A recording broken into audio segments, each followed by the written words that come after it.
Hold up, guys. Hold up. Hold up. Give me a moment. Give me a moment. Before everything implodes on me, myself, and everything else, let me just I'm just like okay. I pressed the live button, but I'm not ready. I'm physically not prepared. Do that. I know I pressed the live button, and usually you only do that when you're prepared. But I'm not prepared, so bear with me. Okay. God, why do I have so much like candy rubbish around my table? Oh god, there we go, it's fine. What's this bag? Oh, it's got my like thing in it. Okay, put that there. Hey, what's up, guys? It's me. It's your guy. It's me. What's up? Hey, hi. Welcome. Welcome to Genshin Impact, where we do bunches of stuffs and things happen. Oh, hope everybody's having a good day. Welcome, everyone. We were slightly early. We were about a minute or so early, and that's fine because I said so. And in summary, yes, goodness gracious. And so you may be wondering, what's on the agenda today? This is the third Genshin Impact stream. Again, another triple whammy. You may be wondering, what's happening today? Well, here's the thing. We've got a bunch of resin to spend again. And it's going to be in different areas. We got bunches of stuff and resin to spend in different areas of the game. And, you know, we're just going to be doing that, really. But yeah, welcome everyone. Hope everyone is having a good day. Hope the weather is crack-a-lackin'. It is raining today in Australia, here where I am. It's raining a bit, but then also stopped raining a bit. And now it's like, yesterday I was like sweltering hot, and now it's like pretty cold. Well, like not cold enough where you wouldn't want to turn your heater on. I'm just complaining about the weather at this point. But yeah, today is going to be a pretty chill day because... well, I've got a bit of resin to spend in Genshin, but I also don't have too many things to do overall, because most of our weeklies are done. But I'm also thinking about just, you know, doing a bit of random stuff, you know. We've got 2 accounts, we got stuff to do. We might even jump onto the 3rd account, because the event, I did my my resin spending from my 3rd account today, and I found out that it's actually this event currently going, I can actually do. Because I'm not locked behind a quest. There's no quest requirements for this specific event. So there's a high chance that we might even jump on and do that event on our main account as well as our 3rd account, which is going to be absolute overkill for my brain, but hey, you know, the things I do. The things I do for somewhat of content, you know what I mean? But... we need to address a few things. Is last time for our Eula, we said that we were going to crown we said we were going to triple crown our Eula that we got to C2, because she's a character that I just want to jack up. I just want to get some juicer numbers on my Eula. And I'm still feeling like I want to do that, and I also kind of want to consider getting an Electro character on my Eula team for those juicy superconductor reactions, which are critical to making a Eula team work. And I don't really have an Electro character that I'd want to use, but like something like Electro Traveler is actually a really good option, I've found. And the reason for that is, I've been considering Electro Traveler, and he has some... Electro Traveler is really good. Okay, Jean-Lee, shut up for a second. Electro Traveler is actually really good, and here's why. She's not as strong as Raiden's Shogun in terms of energy recharge, but her elemental skill, Electro Traveler's elemental skill, pretty much refunds energy, not at a super strong rate, but still does it. Increases energy recharge during the abundance duration, and also restores just elemental energy. So that I want to build that, potentially. Potentially build Electro Traveler to synergize with Eula. The only difficult part is about finding a weapon that works for her. And yeah, dual account Andy, yeah, it is what it is, Tissue, you know me, dual account Andy. Now, welcome in, welcome Tissue, welcome to stream, homie. Hope you're having a good day. Hope everything is well, hope all is good. We're just kind of thinking about the future of this account right now, so bear with me here as I try to figure it out. So we need That's a cool weapon. I like the look of this weapon, but it's terrible for me. It's terrible for everyone, really. Yeah, so that's Electro Traveler is under heavy consideration, and the team synergy would be Eula, Zhongli, Bennett Electro Traveler. So, and how would that opener work? Eula E followed by Bennett stuff, followed by Bennett stuff. Press his Q. Or no, maybe we'd switch to. I'm not sure. I'd figure it out when I level up a Traveler, but for now, Electro Traveler is potentially on the horizon because Electro Traveler is pretty good. Doing good, just speeding through the event on my American account. Hey, power to you. I'll be doing that a bit later as I'm still yet to do it on my American account. And actually, cause Tissue, you do follow the third account a bit through those videos. This event right now, I might actually be able to do on my third account and get the Primo Gems and the free-to-play weapon because the event doesn't give any experience points. So we might be doing that on the third account as well a bit later. That would be good value for experience points. Oh, sorry, not experience. It would be good value for a weapon because that 4-star weapon could be good on anyone really. Because it's just a 4-star weapon. And yeah, get it to refinement 5. Elemental skill just does bunches of more damage. It'll be good. It'll be good. Hey, what's up, Nat? Welcome to stream, homie. Hope you're having a good day. Welcome, welcome. Okay. Last time we said we were going to get Eula's talents up to level 10, didn't we? But what days? Oh, Friday. Amazingly enough, today is Friday, by the way. I don't know if you guys knew that, but today is Friday. And that means I can go do this. Yeah, I might do that a bit later. Maybe in the second half of the stream, pretty much in the last 2 hours. I might just sit down and just do the event on my Asian account. And that probably is going to take a long time because my Asian account hasn't been to Dragonspine yet. So I still have to unlock a lot of the waypoints. But for the most part, we might as well just like struggle through it just to get it done, you know what I mean? Because that weapon, it's not a good weapon for Eula. Oh, sorry, it's not a good weapon for anyone that I have on my third account. But it's a 4-star weapon regardless, and I'm gonna want it. Is this the cryo domain, by the way? Yeah, it is. Okay, cool. Ready for trial. Oh, it's the first time you knew it's Friday today? Yeah, today is in fact Friday. I know that's quite... It can be quite shocking for the most part, but yes, today is indeed the 5th day of the week. Some would argue 6th, because some people think the day, or the week, sorry, starts on Sunday. Those people are wrong. The week always starts on Monday, and so today is the 5th day. PogChamp. I'm going in. Motion to compel. Time for your arraignment.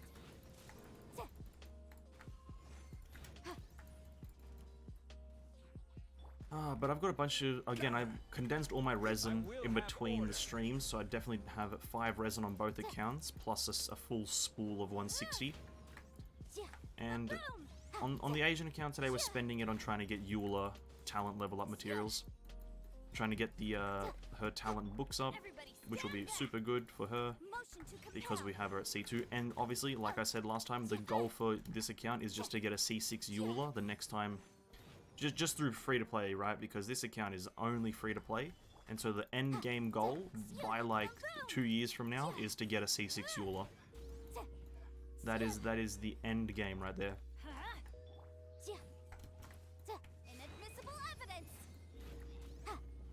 Because C6 Eula is an absolute monster, and you really can't go wrong with a C6 Eula.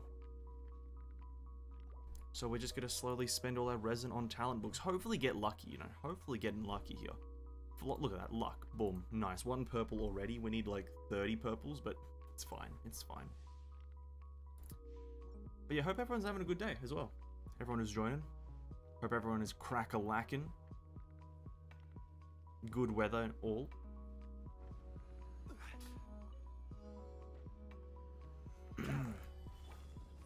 For those who actually didn't look up, because I don't know if everyone here is excited for Shen Hei, but I did a bit of research on her, and I looked up her character on the Honey Impact website, just because, you know, Leak is central. I decided to, because it's a character that I'm super excited about for some reason, and I decided to just do it. I decided to look up Shen Hei's abilities and whatnot, and ladies and gentlemen, that's a pretty monstrous character. Shen Hei just regular, pretty monster. Pretty big monster right there. 10 out of 10 character. Boom, boom. Everybody stand back.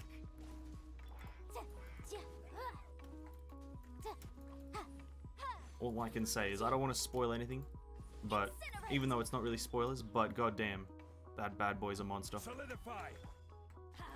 I can already see pulling for the 6th constellation. That's gonna be in like 3 years, cause like she'll get her second rerun like a year from now, and then I'll only get like C5 or C4 by then, and then her second or third rerun, sorry, will be like 4 years from now, and then, you know, I just have to wish and hope to get lucky. So you're pretty much, you've got the biggest future seeing powers there, Tissue. You're like seeing 6 years into the future right now, which is pretty crazy. It's pretty crazy that you're just seeing 6 years into the future. Like, I don't have that ability, and I'm rank 1 Genshin Impact player.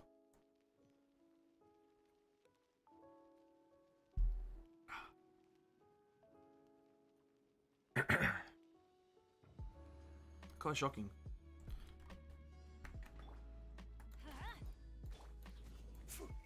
Gather. Order guide you. Breath of the flame. Motion to compel.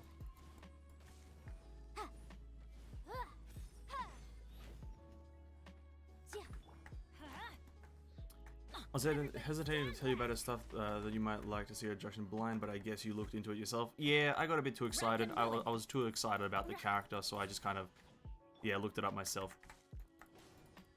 I normally wouldn't look up the character, but like, at a certain point, you kind of just give up. At a certain point, you have 0 resistance, and you have 0 kind of willpower to resist the temptation, and you just look it up, so I did. I also looked up Yunjin just because I was there. Not that I really care for Yunjin, but yeah, it's just looked her up, and it's nothing amazing. Nothing blow you out of the water crazy for Yunjin, but Shen Hei. Let me tell you about Shen Hei. Stabilize. Crazy. Motion to compel. Just an absolute unit. Beg for mercy. I'm going in. Let's light it up. I will have order. I don't want to spoil anything myself or anyone here, you know, for those who don't want to hear it, but, Incinerate. you know, just take my word for it. Monster. The monster of Liyue. Inadmissible evidence. Crush. God, I hate this domain so much. I don't think anyone's ever liked this domain. True, it is. No, 100%. This, yeah. All I can say is, yeah. No, you know, I've said that already. That I've said multiple times that all I can say is, you know. But all I can say is, yo. Nice. Have you seen her animations as well? Yes. I know I saw Yunjin's because they were a bit more flashy. I saw a bit of Yunjin's animations because she's like a theater person and she has a bit more theatrical idle animations, but I think I remember Yunjin's. And they're very similar to Chongyun's, if I'm completely honest. They're not that unique. I think Chongyun has an identical one, or one of them is identical to Chongyun's. So I'm not like overly impressed, but like, they're still very nice to look at. Let's light it up. Overall, massive positive. Motion to compel. This is order.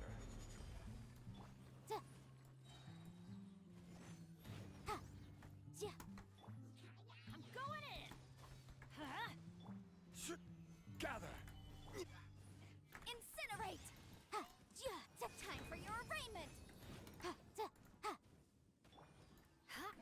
bam, bam. Do do do do do do do do do do do do do do do do.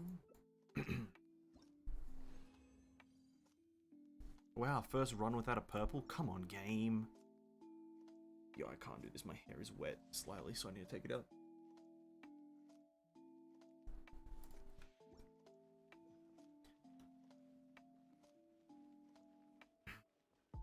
What's cool about Yunjin is that music plays during some of her attack animation recoveries. Okay. I haven't seen either of the characters' attack animations. I was kind of, I think my brother told me about that he saw them, and I was gonna look them up before the stream, but I just kind of forgot. Let's light it up. But I'll just wait to see them one day. I'll accidentally see them on Instagram one day. But yeah, okay. If Yunjin, if that's that would be a cool addition. If like each character has like something cool that happens along their attack like pattern or attack system or whatever the fuck you want to call it. That'd be pretty cool, actually. I will say one thing about Yunjin's idle animation, the one where she's like spinning the staff or spinning the wheel thing, whatever that thing is, whenever she's spinning it, is that when she kicks it, this is a bit of a spoiler, I do apologize. When she kicks it, that didn't look like a fluid animation. It kind of looked like it like floated off her foot. I will say that. Obviously, it is still a beta kind of thing, so will get fixed. But you know, just as a point of reference, that when she kicks it, it kind of looked like it hit her foot, stopped for a second, and then she pushed it back up. And I'm sitting there like, that's not how physics works. That's literally the opposite of physics. But again, yeah, early access or early beta or whatever it is, obviously going to get fixed in the future. Yeah, you'll come across them eventually. Leaks are unescapable. Yeah. Well, you know, I think unescapable is the wrong word. They're just kind of hard to escape, especially if you're like way too into the game, and you have a moderately weak will. Like I know Tectone doesn't see leaks, which is astonishing because he's like big man, a big popularity guy. But yeah, you kind of need to like really not want to see leaks to get away with it, get away from them. Zhongli, please shut up. Zhongli, please cease the talking whilst I'm talking, you idiot.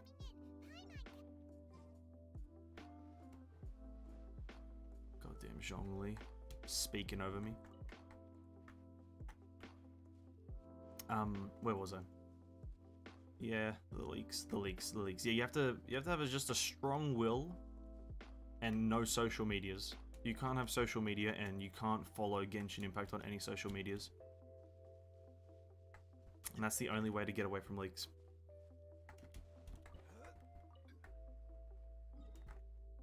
It's the simplest way and the most effective way. Just leave social media behind, leave it in the dust, and only then will you attain true peace and tranquility.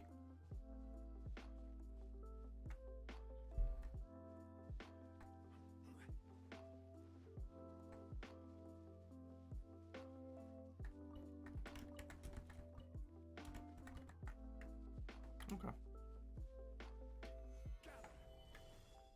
I can't remember if I did my commissions on this account earlier today, though. I will have to check.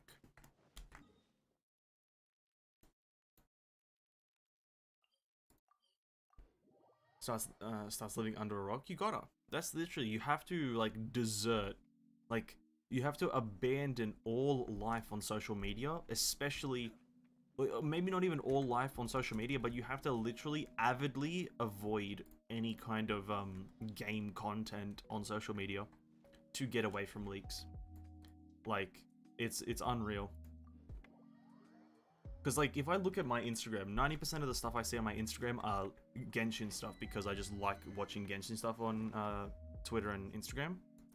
Hey, what's up, King Homie? Welcome to stream, my guy. Hope you're having a banger of a day. So I would literally have to, like, start, like, ignoring, like, literally going into the settings and, like, not reporting, but sorry, ignoring Genshin, like, Instagram posts or Instagram, like, accounts, on Twitter, I'd have to start kind of saying I don't want to see this type of content to really get away from it. Because like at this point, I'd say 2 in every 3 posts is Genshin content for me. So it's kind of like terrible. It's bad, my social medias.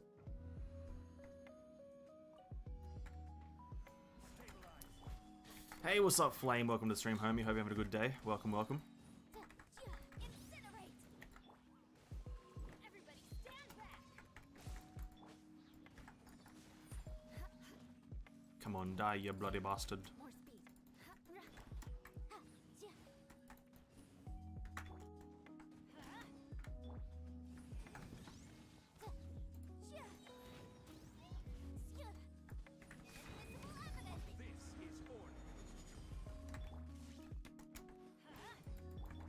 This is order. Teamwork is dreamwork.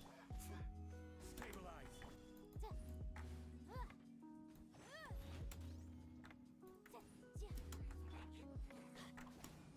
It's about 70% of what appears, yeah.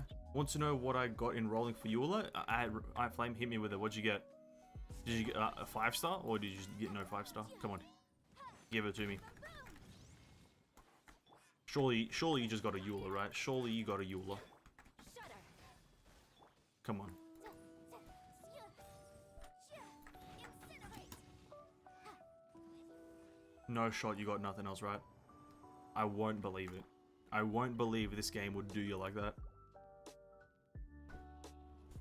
Ugh.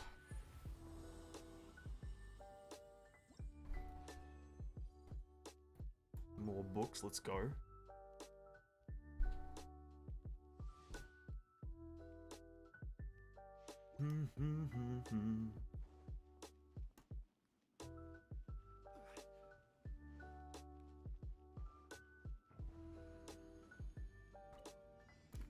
Got Yule and I rolled for Albedo and got him. Yo, that's what I like to hear.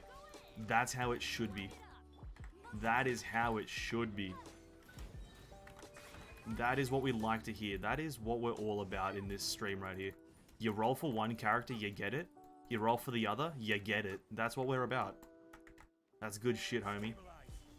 Order guide you. Now, the most unfortunate thing about that is that now you have 2 5-stars to build, and that's going to cost you upwards of like 6 to 8 million more. So best of luck on that, my dude. Best of luck.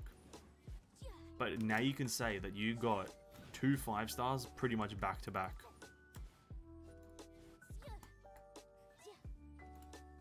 Been out most of the day, but playing Animal Crossing. Yo, what animal? What animal's crossing the road? What did the animal say when it was crossing the road, King? I betcha. What are you taking from the tree here, then? Just taking some talent level up materials, my dude. Trying to level up Eula's not constellations. Trying to level up her talents to level 10. So we're just trying to get some books. Solidify. I was at 60 pity. That's pretty good. Honestly, that's it. That's expected. That's the good spot to see, right? That's the good spot to get it. Going like to 70 and 80 and even 90 pity, it just feels terrible. But getting a character around 60 pity is like where you want to be. At least in my opinion. And some people will disagree, some people won't. Some people want it like within one roll. I'd say 60 pity is a good place to be. Because it's like about essentially 50 rolls, right? Essentially. 60 and 50, what's the difference? 10. 10, that's nothing.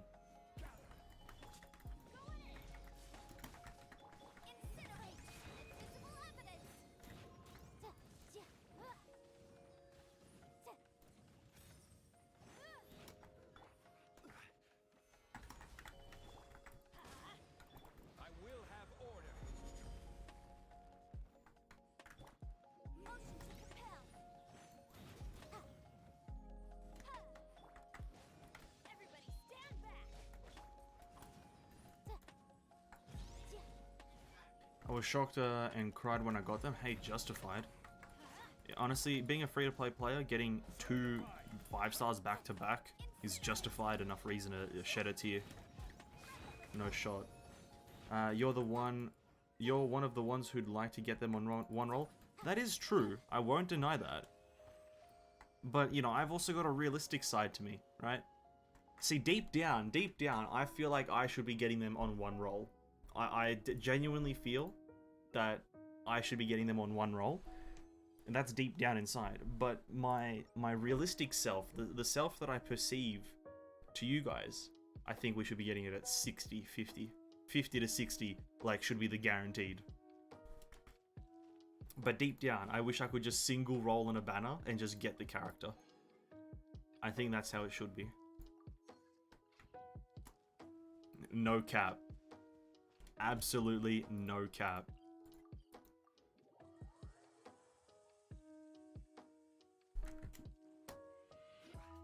Because, like, I just feel like like, you know when it, like, you just can't explain why you want it that way?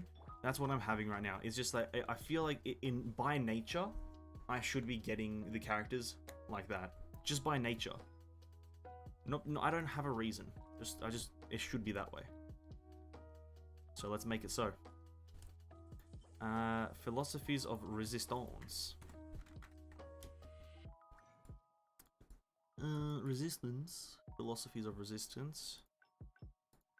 Definitely gonna have to farm these out a lot more on the weekend.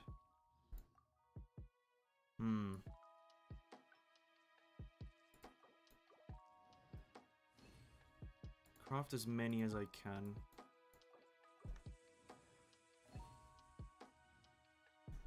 Oh, Levi, welcome to the stream, homie. Hope you had a good day. I got Eula with 2 rolls and I got Albedo in 2 rolls as well.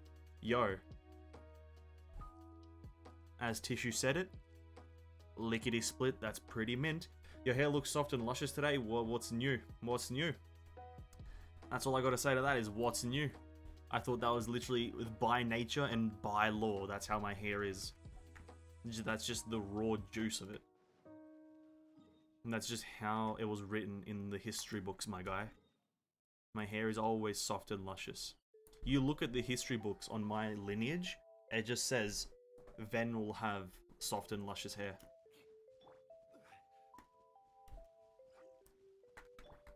You hear what I'm saying? You feel what I'm putting down?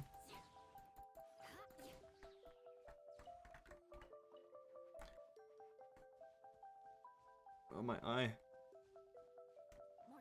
God, my eye hurts. Have you guys seen that video of, like, this guy got an infrared camera? This is totally off topic. I don't even know if it was an infrared camera, but it was like some sort of like X-ray vision camera, right? And they videoed a guy like rubbing his eye and what it does to the eye. Your eye is like made out of like jelly. It's like, it's pretty weird. Like, I think the actual video's like point was to like point out what you actually do to your eye when you rub it. But what I took away from the video was that like your eye is like really jelly, and like when you rub it, you kind of just actually like jam it in.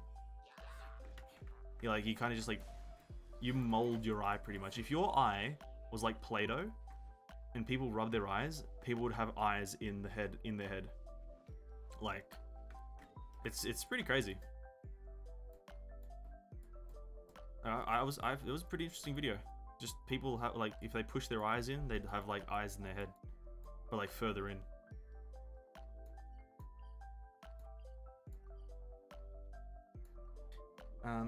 I reckon I've seen that. Yeah, it's pretty funny. Freaky. Freaky is the right word, not funny, but freaky. I wanted Rosario or Benny, but got the 5-star instead.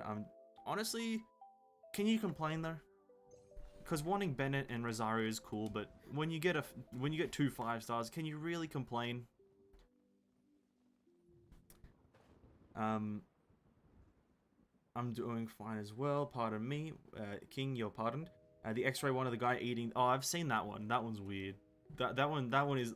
The X-ray one of the guy eating is like a lot weirder because it looks like it was like CGI'd. The eyes sink a bit, I think, when we rub them. They do something. They kind of like.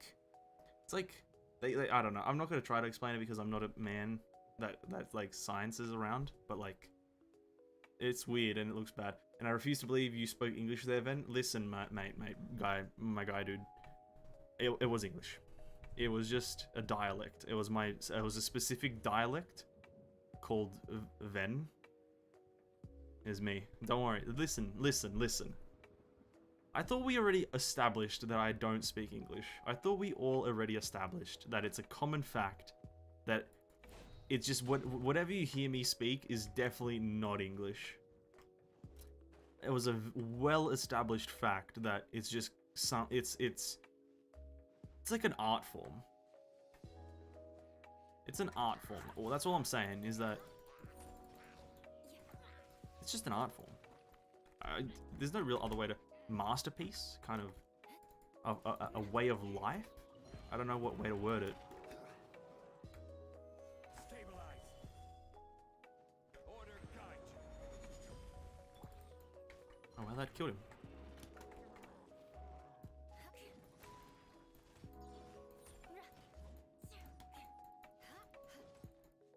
Beg for mercy.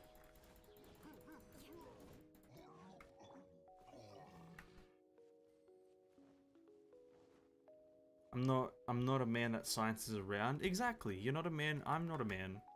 Wait, did I say you're not a man that science is around, or I'm not a man? Because I know I'm not a man that science is around, but I don't know if you're a man that doesn't science around. And I speak Ven. See, Nat knows what I'm talking about. I think, see, Nat knows that I just don't speak English. Y'all saw the temperature cams that recording people farting? I think I saw that a while ago. That's a weird one. The temperature cameras of the people farting is weird, I will say. To the core. Not a fan. I condemn you.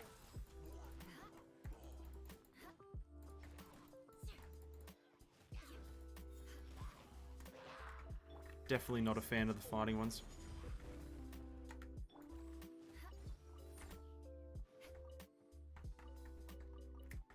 Are you not a man, just a guy? Well, I was about to say your words, not mine, but those were initially my words, and you're just paraphrasing me. So, or maybe just quoting me rather.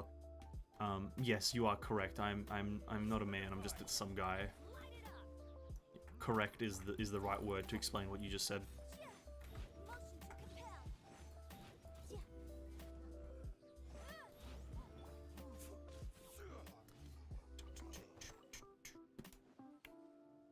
I use Albedo as an elevator. He's my weakest. Listen, fair enough. Like, I honestly would do the same thing, but I don't know how high his elevator goes, so I won't say that I would actually use his elevator that much, because I think Kazuha's slash goes the same, or Kazuha's E goes the same height. So like, yeah. And I feel like his elevator is a lot more tedious to use, because you have to like place it down and then jump on the elevator. It's a lot of steps really to kind of just go up, you know what I mean? And farts are unexpectedly cloudy than I expected. Well, you're just like expecting like a ball of like just death. Is that what you're just expecting, a ball of death to come like floating towards you? No cap.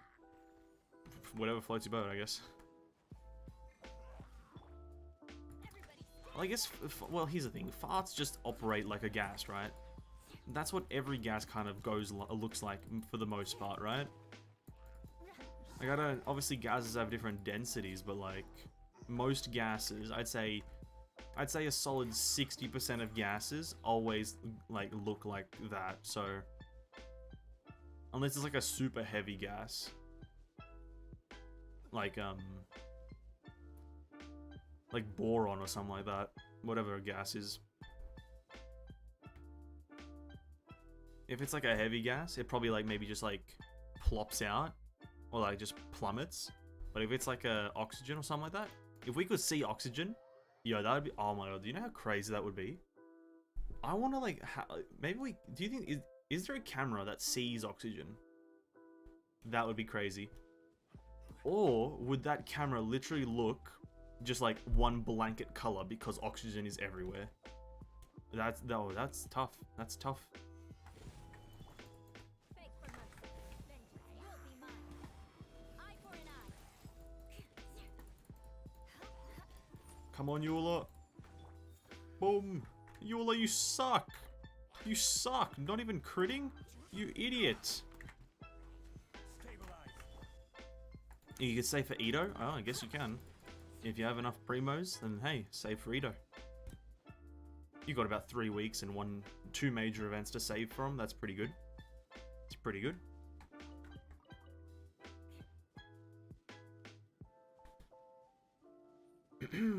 Where are more hilly chills, eh?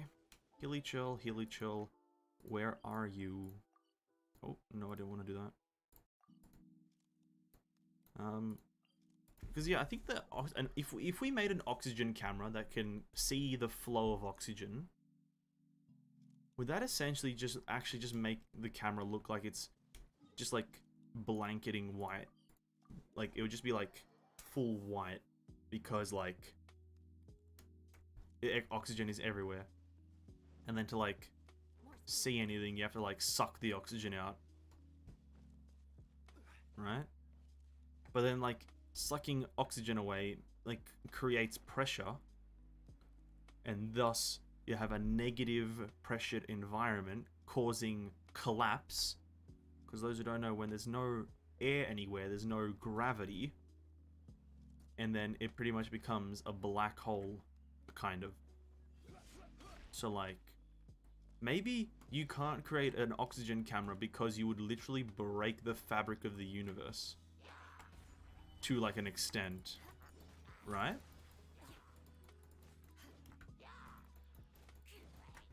Shudder.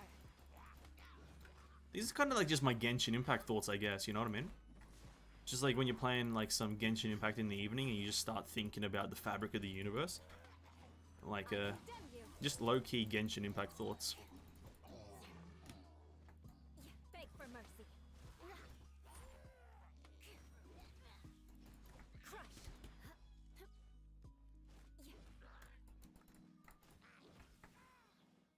Rack and ruin.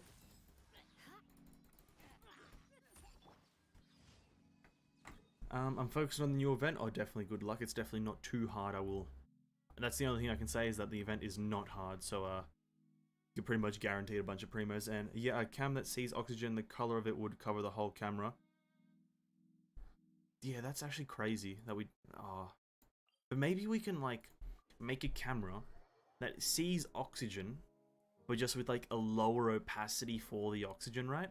So, like, let's say it's a camera that captures something, but then wherever there's oxygen, it's like a 50 opacity of a white.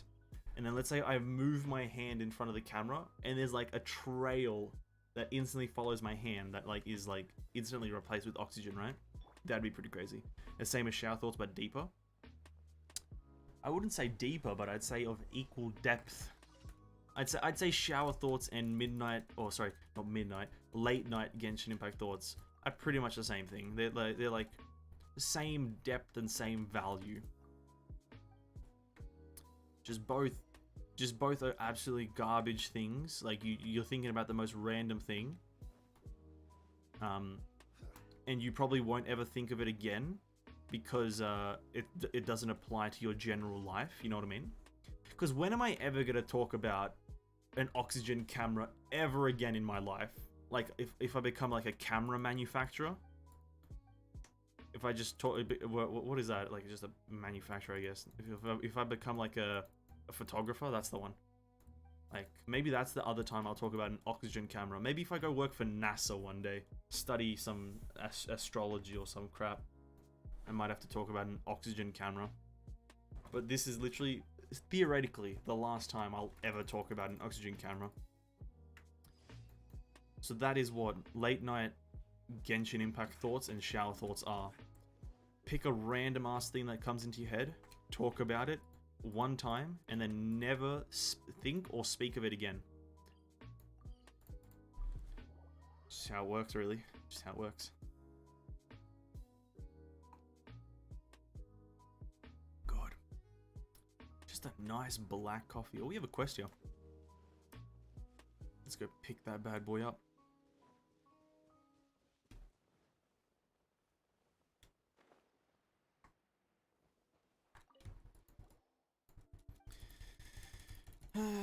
hello, woman. Blah, blah, blah, blah, blah.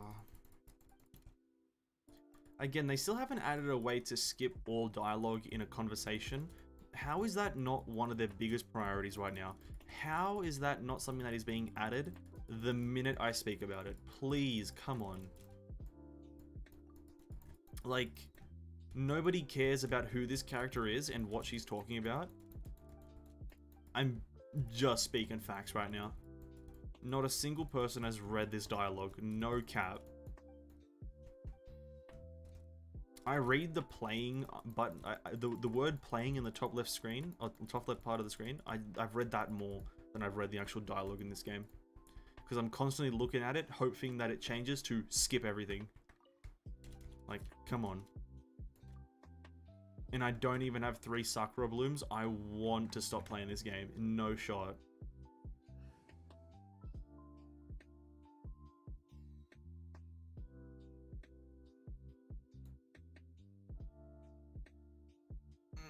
Who's Electro? This one? No. What? Thought I... Yeah, okay. The threads of your fate lie in my hand. The threads of your fate lie in my hand. Fucking official.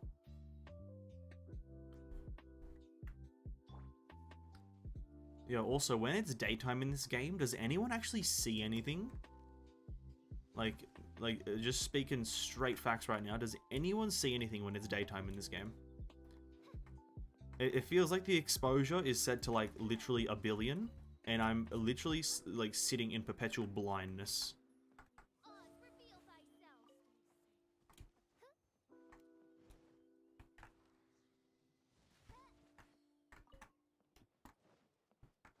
Sorry guys, I've literally lost my vision looking at the sky in this game. It's literally set to exposure level 3 billion. Thanks. GG my vision.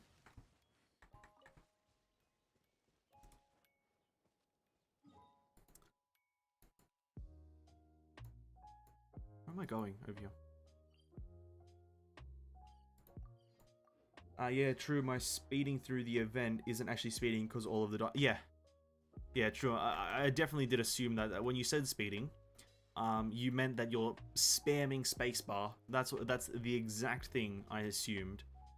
You're just spamming the click button or any kind of confirm in the game. That's exactly what I assumed. Don't worry, I got you, buddy. Is that you're just like just clicking aimlessly on a screen somewhere, hoping for the dialogue to end quicker than it should, or quicker than it is. Sorry, I got you. I know, it just like seems like I know, like, because I'm planning to play Final Fantasy 14 on the weekend here. I'm gonna probably install it later tonight, and then figure out what class I'm gonna play off stream, and then kind of make a thumbnail around it, and then we'll do everything on stream. But like people have said, like, I watched a few videos on it, and it's a lot more RPG than MMO, and I have no problem with that. I have no problem with that. But hopefully there's just a way to go through dialogue quickly, because that will be the end of me if there isn't. Because I know it's a heavily dialogued game. Just saying. So I'm not expecting like a full skip, but just like a bit of a quickening of the dialoguing.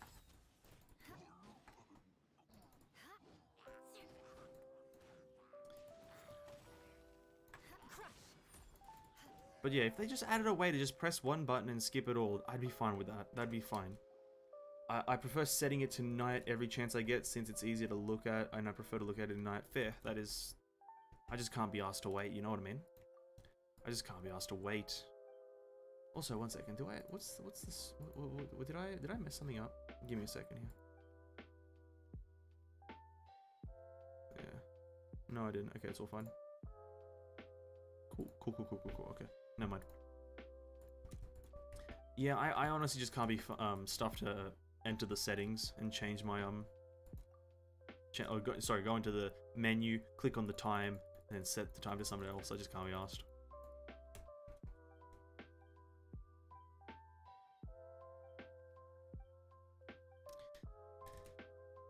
Oh god, who are you? This character has no importance in the story, and she's talking like she's the main character.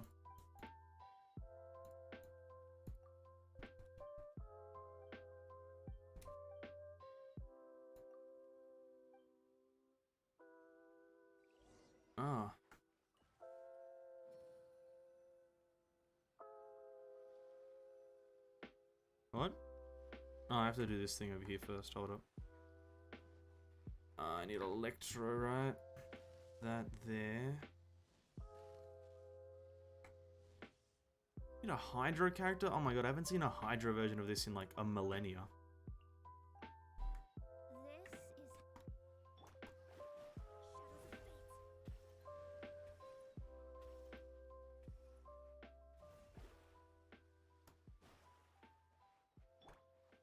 Oh, I can't remember how to do this. Where's the thing? Oh, Ligma. Where is the thing? Is it on top? No shot, right? No shot. Oh, here it is. Okay, cool.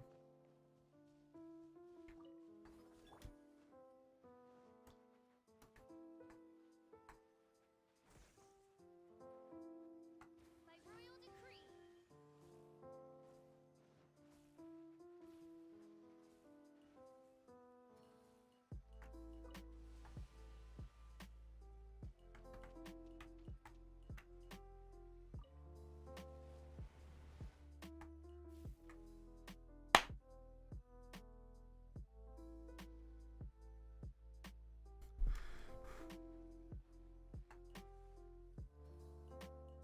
If anyone speaks about it, I'm gonna slap. I'm literally. Please spare me. Please don't. Please.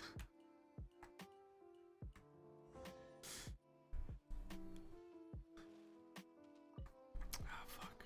Trinkets lie veiled within this desolate plain. I've done that quest. The two girls like to go on all sorts of tangents. This fucking game sucks. This game, I fucking hate this game so much. I literally hate this game so much.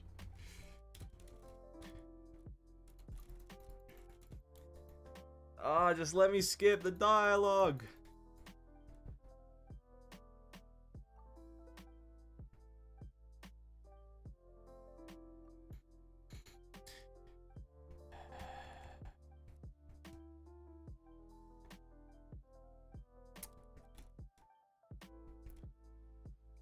I want to know, you know what would be the craziest project for anyone to ever do in like Genshin Impact?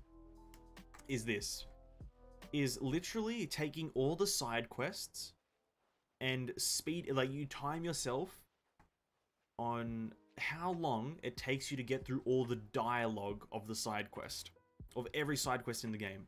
And to do this, it would take you a millennia because there's that much dialogue in the game. But literally, I would love to see how long, like, and you're trying to get through the dialogue as fast as possible.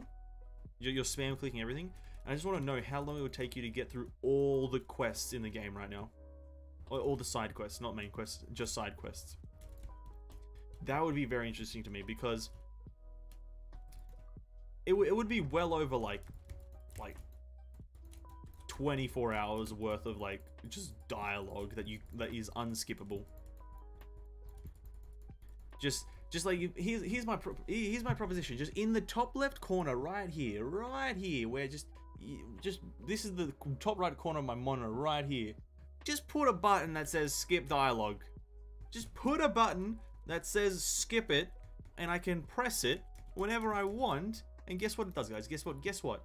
It does something so cool. I go from the start or the point of dialogue that I am right now to the very end. Because in this game, choices don't matter. If me picking a choice mattered, I would not care about the dialogue.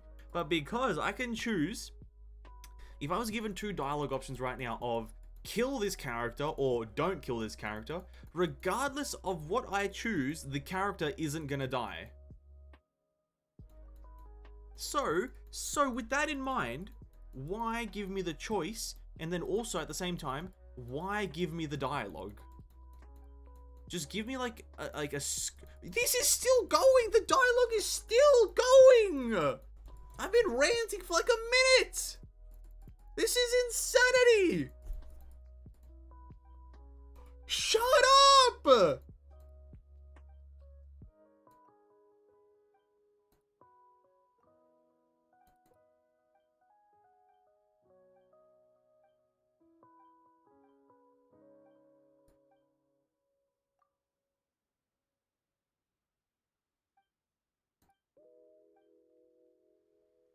Oh my god! Nobody asked! No one asked! I regret. I thought that was going to be like a 30-second quest.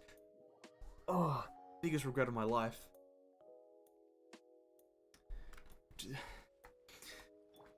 Pain envelops my entire body right now. Holy crap. With all these dialogues, no wonder the other twin joined the... That's actually why the twin joins the abyss. There's just like all the dialogue options that she had to go through.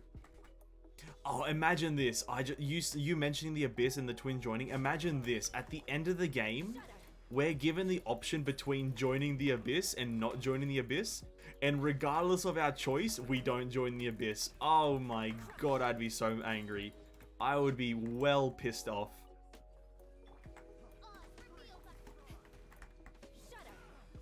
Oh my god, that would really rustle my jimmies. Just being given the most critical choice in the game and it doesn't matter. And I think you found the CCP torture methods? Yeah. This... why do they talk so much? Like, does anyone actually know what that quest is about?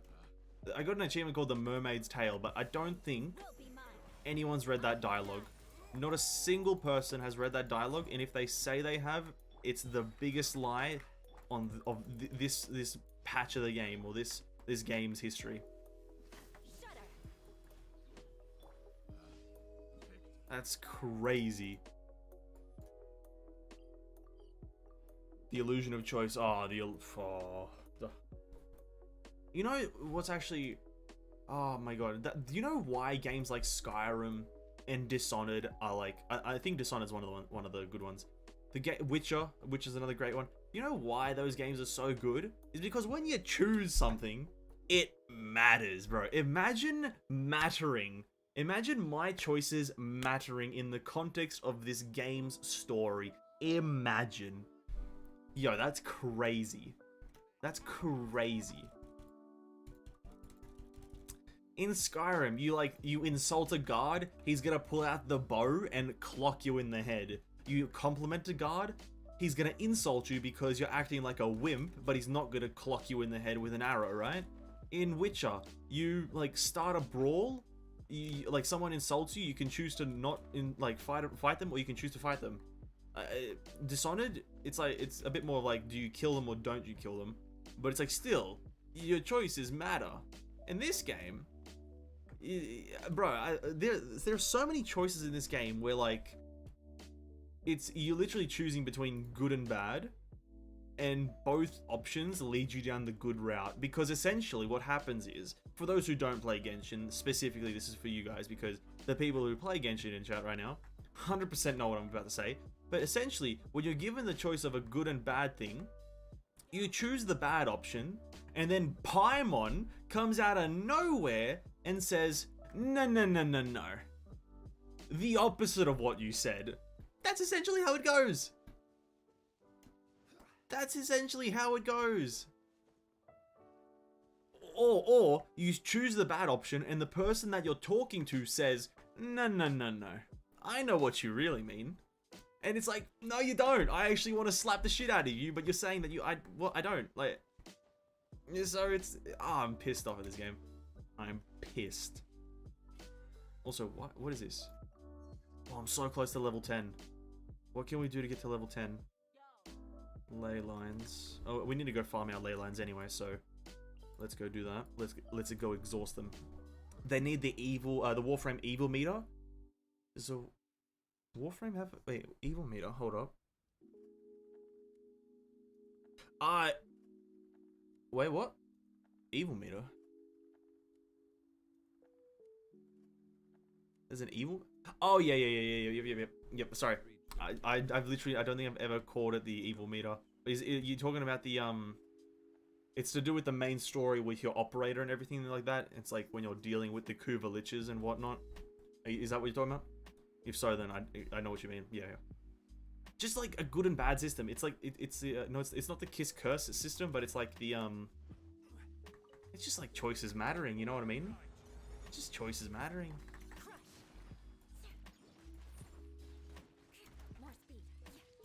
Light and dark. Yeah, yeah, yeah. Okay, I know what you mean now. Yep. I was confused by the evil meter, but yeah, the dark and light thing, where it's like depending on your choices in the main story, depends on if you have a certain emblem or like certain color scheme for your characters. Like, I want to say I'm wording it terribly, but like yeah. Final words, yeah. Crush. Flood of frost. I condemn you. Here we go, massive damage here. 52k non-crit. This game's garbage. This game's actual garbage. Only 52k. Eula's trash, dude. Eula's garbo. I know, I think it's too late. Like, as much as I'd like what we're talking about right now with the whole choices mattering in Genshin Impact, it's too late for them to add it. Because the game's already launched. The game has to launch with the system for it to essentially be a thing, or they could just say that they could, let's say they launch it for the, hypothetically, right? They launch it for Sumeru. They give us the light and dark system for Sumeru. It's essentially them saying that pretty much everything before Sumeru, so Liyue, Mondstadt, and Inazuma, that is, all three of those zones did not matter. That's essentially what them adding that system that late into the game would mean. Is that everything before Sumeru did not matter, like, in terms of story. Freeze to the core. Either way, they still should add it because it's a good system, but they won't.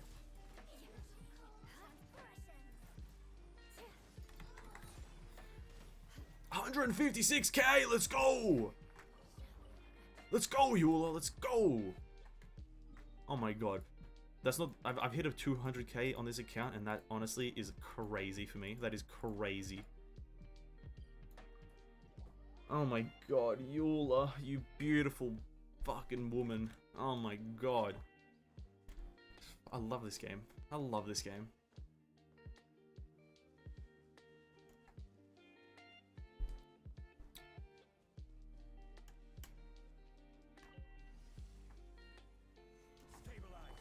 Oz revealed. Shudder. Vengeance will be mine. Rack and ruin. Beg for mercy. 65k, you know, I'll take it. I'll take a 65k, it's alright, it's alright. Against a Ruin Guard where they have bigger physical resistance, that is okay. God. Yo, guys, I want you guys to know is that if there's any character in this game, and now this is not me trying to convince anyone to roll for Eula right now. If you don't want Eula, don't get her. Quickest tip of my life. If you don't want her, don't get her. But if you want someone who can just rip out a huge number, just rip it right out, Eula is the best option. That's all I'm gonna say. If you need a good ripping damage, oh my god, Eula. You just need a good fucking uts to the, like, the left part of the jaw from a character in this game. Eula. Who Tao who? Who?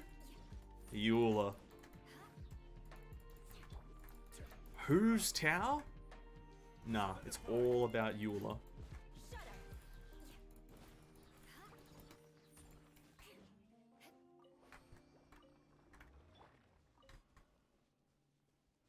Oh god. And then the last two are here. Okay. Actually, we still need to go level up our talent anyway. That's what we started doing. Like, we would... do we have enough talent books, maybe? Should I use a few fragile resin? What's our fragile resin count at right now? It's at 5. Do I... There's no character that I'd really want. Maybe we should spend a bit of fragile resin on Eula today. Just to get her elemental burst crowned today. That would be kind of cool. Crowning it today would be pretty cool. I will have order. Gather. More speed. Flood of frost.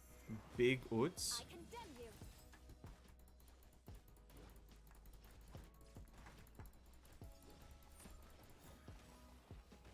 Oh, bro, I don't even know what's happening anymore. I'm literally being blinded by this game's numbers. Ooh. Ooh.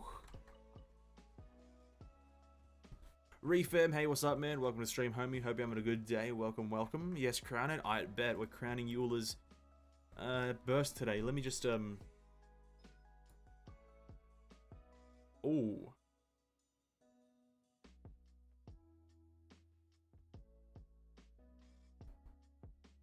Oh, bro, I've only got 5 fragile resin. 5 fragile resin is not a lot of resin, to be honest, but we'll definitely give it a go. Definitely gonna give it a go. Yeah, we'll try to get there. I lost Eula again. Honestly, man, that is a sad moment. RIPs in chat for Refam not getting Eula. But, did you lose the 50-50 or did you just not get a... Did you just not get a 5-star? That's the big question there, though. You lose the 50-50 or just not get a 5-star? Because if you lost the 50-50, then that is an RIP in chat. But if you just didn't get a 5-star, then there's still hope. There is still hope. Is it these things, by the way? Yeah, I think it is. Yep. You know, we'll just craft them all. This account is slowly running out of materials.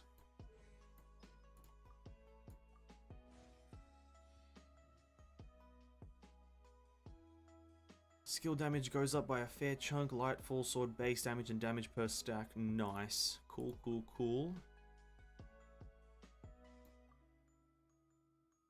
Actually, no, we're fine. We just need 5 more books. Okay, cool. I thought it doubles for some reason. I thought it went from 12 to 24, and then if it was actually if I totally forgot it was 16. If it was 24, I wouldn't have done it today. But if it was because it's 16, I think that just might be 1 fragile resin, which I'm all good to spend.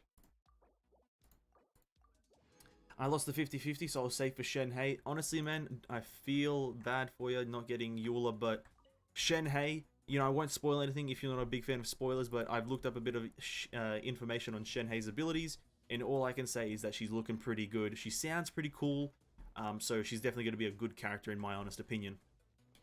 So definitely good luck. Well, actually, no, if you're going for Shenhei, then if you've lost the 50-50, then Shenhei you're going to get guaranteed, right? So definitely you'll enjoy Shenhei if you do get her, 100%.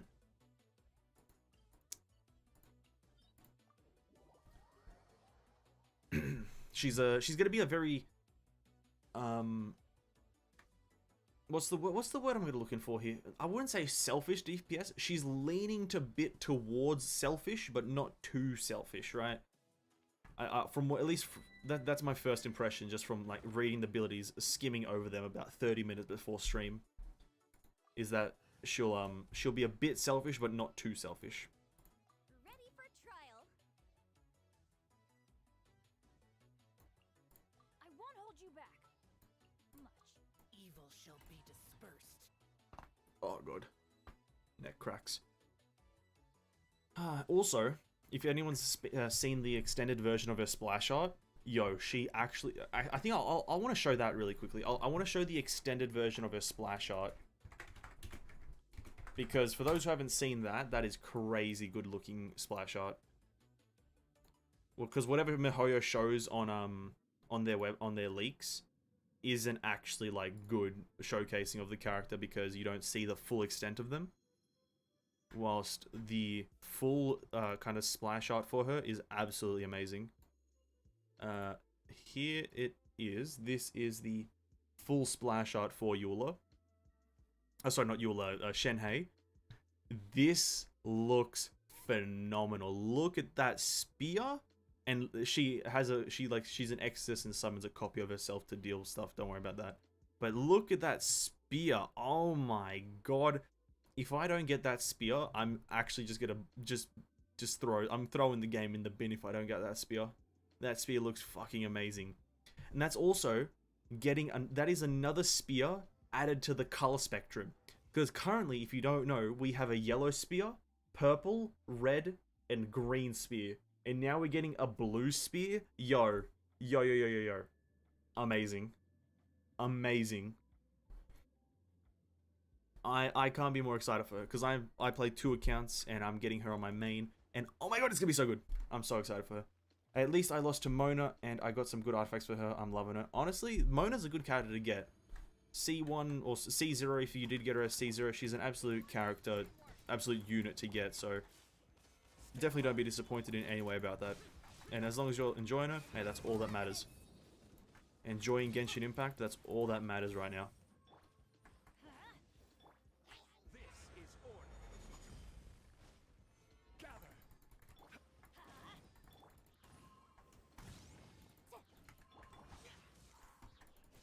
Everybody stand back!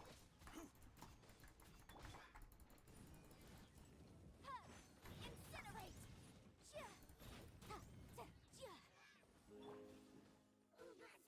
Solidify. Polearm Impact. Yeah, it's kind of odd that they're just giving out a bunch of polearm characters, like, now, but it's like, it was... Yeah, I don't get it. I guess, I don't get it. I was gonna try to come up with a reason as to why they might be doing it like that, but I really can't.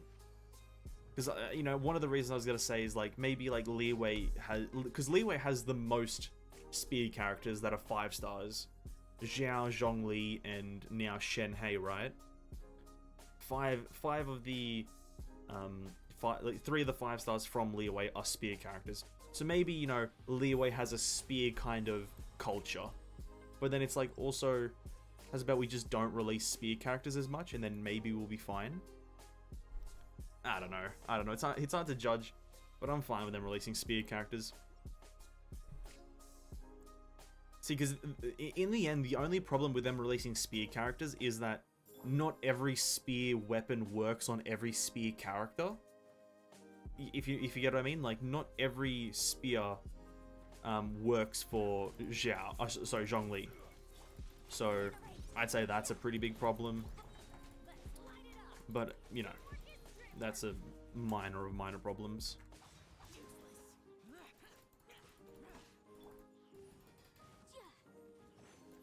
I personally have no problem with it. I think spear's a great weapon for the most part. Solidify. Order guide you.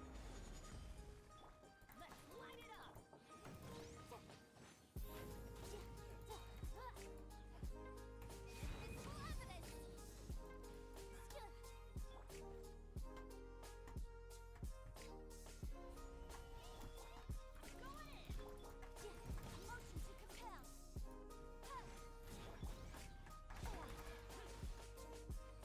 I'm at 57 pity now, so I won't spend much for Shenhe. Maybe I get the lands or her C1.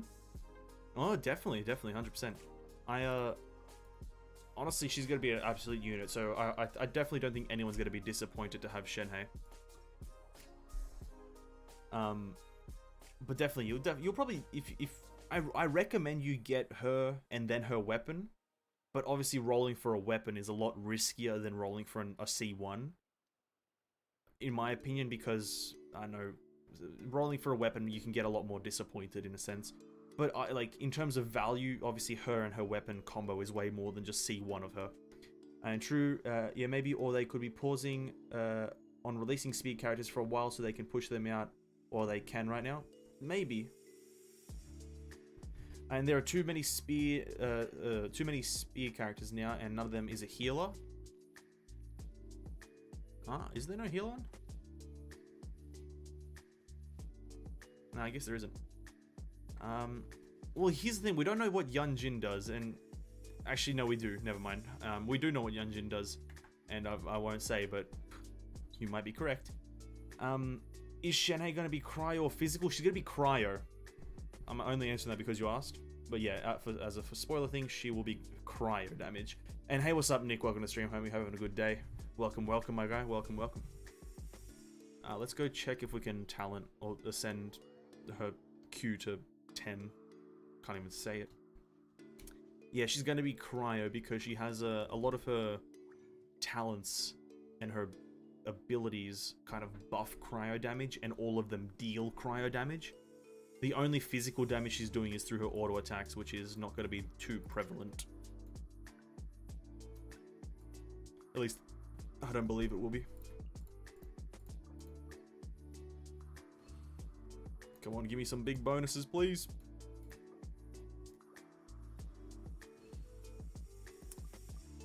Oh, I think I'm one short. Oh no, I'm one short, dude. I'm one short.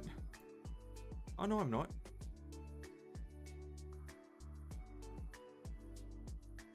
I guess I'm not one short? I thought I was. Whoops. I guess I can't do maths after all. Oh god, hold up. Let me change my team back. To Eula, What's your battle plan? Bennett.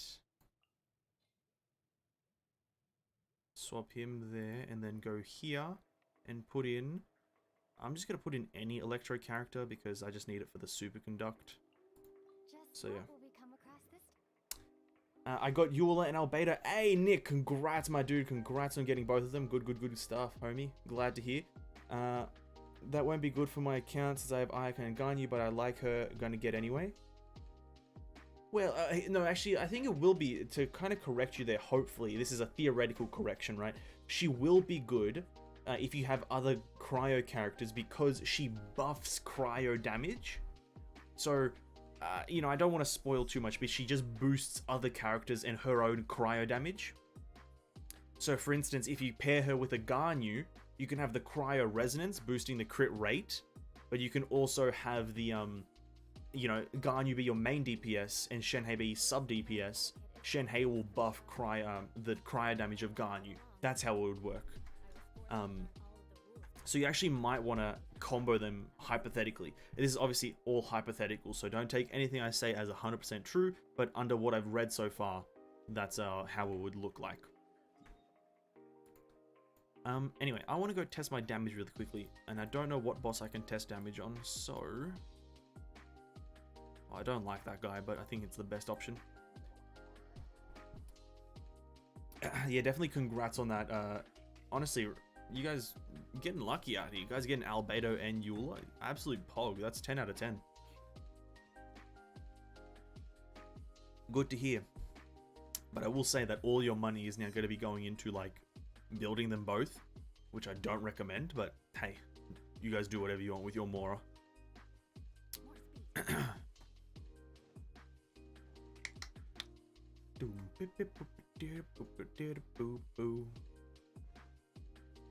Wait, what's this? Ah, the money spent. Oh, true. Level 10. Let's go. Let's go. And then we get that. And guess what? This is the easiest 5-star of my life. Boom. Yellow. Imagine if it was. That, honestly, I'm waiting for the day that it is. I'm waiting for the day that I just say yellow and it turns yellow. That's crazy. Okay, we definitely don't have our bursts here, but I just want to kind of figure it out. Stabilize. Let's light it up. Crush.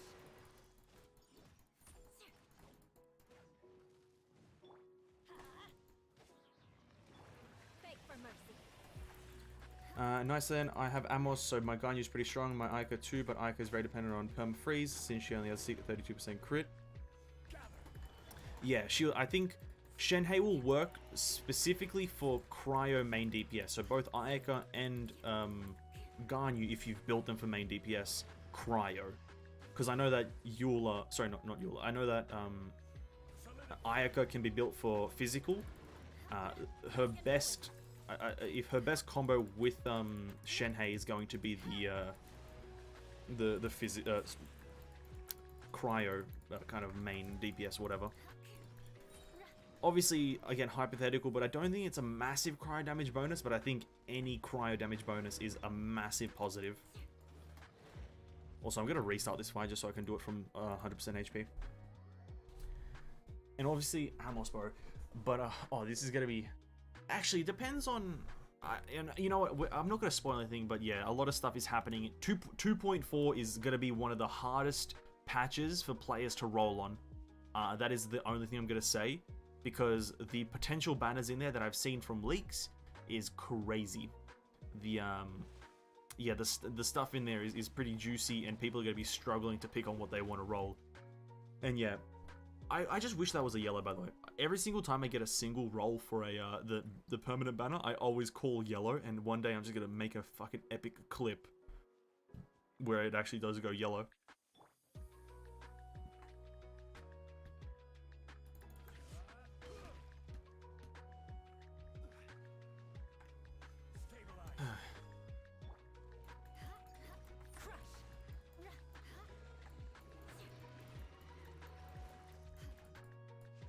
Beg for mercy. God, I don't know how to do this. I don't know how to do like a setup.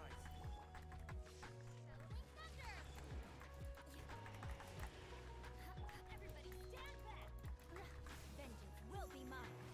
I condemn you. Crush. 224k. Hey, thanks. Shudder. That's pretty good. I think I missed a lot of hits there though as well, which is pretty annoying. Eye for an eye. 224k, that's not bad. Definitely not bad. Not a bad number. I'd say it's in the top 3 numbers of all time. No, it's not, definitely not, but it's a pretty good number. For a pretty you know what, actually, that is a really good number. That 224k is actually a really good number, because my Eula doesn't even have a second 2-set bonus. That's pretty crazy right there. She doesn't even have a second 2-set bonus, let alone 4-set Pale Flame. All I'm gonna say is that that's pretty crazy. Let's light it up.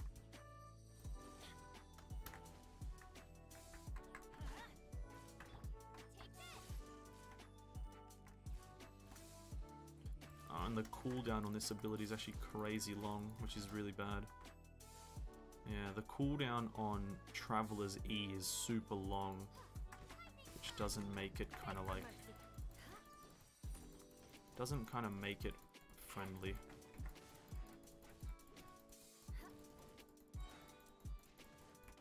Rack and ruin. Yeah, Traveler's E is too long of a cooldown to use consistently. Who has like a short... Which Electro character has like just a short elemental skill, right? Because Electro Traveler, for some reason, their skill is like 7 decades long in cooldown. Who is a short cooldown character?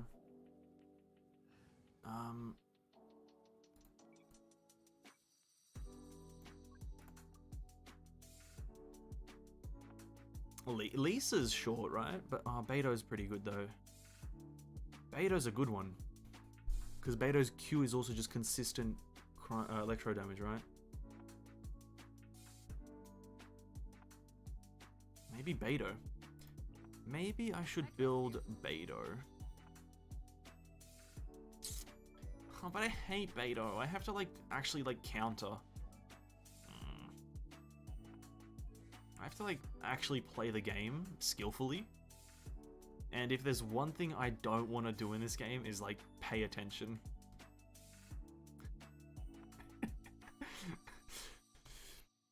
Sadly, I think you'd have to use Fischl since she can almost have 100% uptime on her Oz, although I don't think you'd like using Fischl. Oh, I already know that Fischl exists, and I instantly disregarded her the second I knew of her existence, so don't worry about it. I think I'm gonna do Beto. It's like, what's a... Oh fuck, that's a long cooldown, never mind. Oh, 7 seconds is better than 11.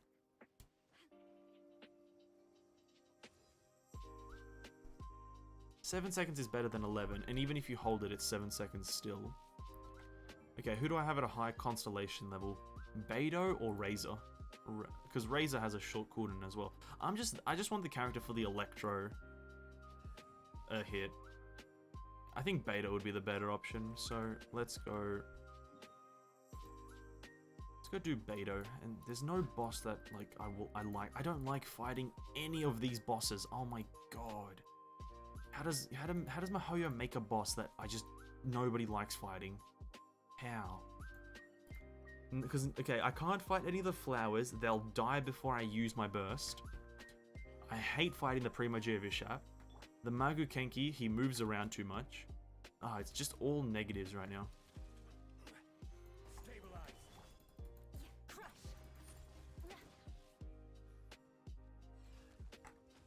Beg for mercy.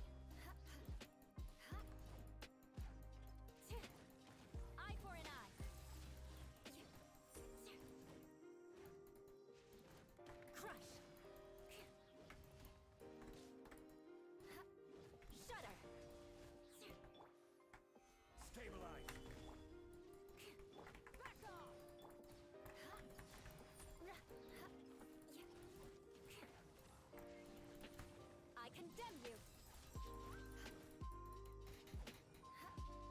Hmm. Beg for mercy. Gather. Shudder. Yo, don't move, you idiot.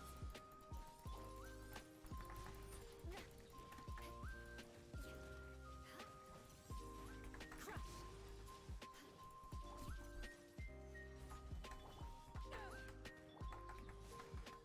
Teamwork is dreamwork. Freeze to the core. Eye for an eye. Please don't die before I hit the burst. 290! Yo, let's go! 290k. I'm not gonna say that's pretty bad, but that's pretty good. That's holy shit. That's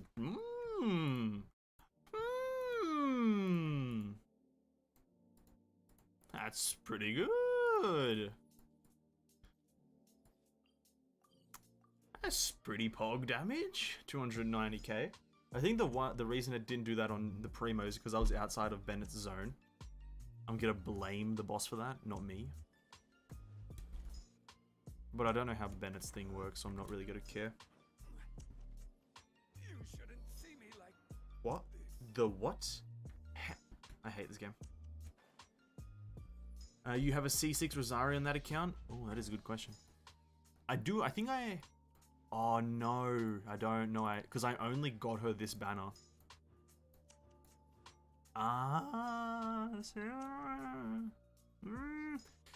Is that... But there's no character I'd remove from that. Because here's the thing. The superconduct reaction is a lot better. Superconduct reaction is 50%. And I wouldn't replace Zhongli because Zhongli's shield does the same effect. So there's no character in the team that I'd actually replace to get this.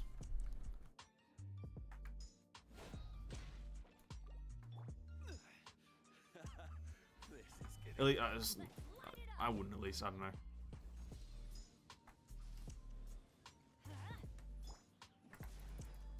More speed.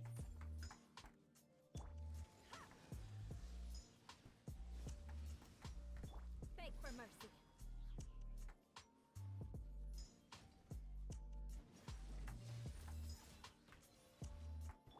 Back off.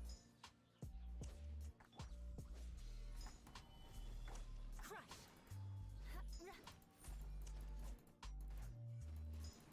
Beg for mercy.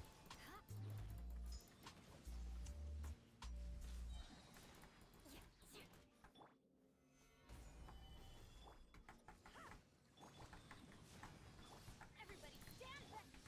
Vengeance will be mine. I condemn you. You bitch! You bitch! You bitch! Why'd you move? Shudder. Alright, that's the reason I hate doing the Maggie Kenki. You have to have him not move. And having a boss not move, near impossible.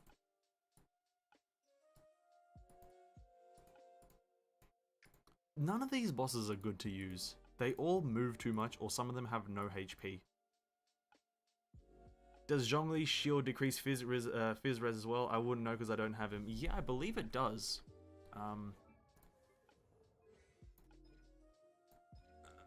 Which one is it? This one?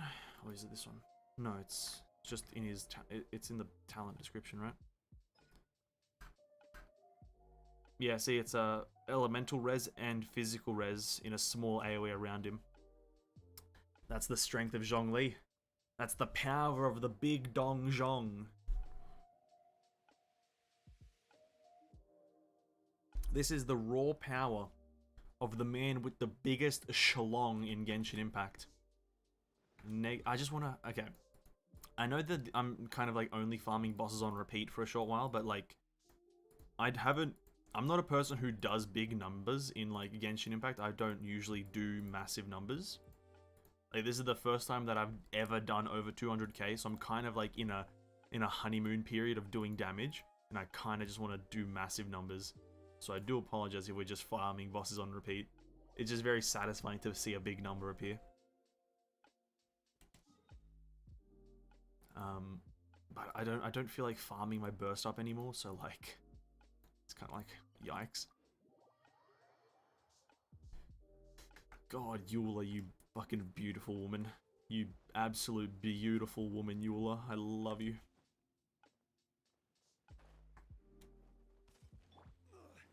Emergency countermeasure.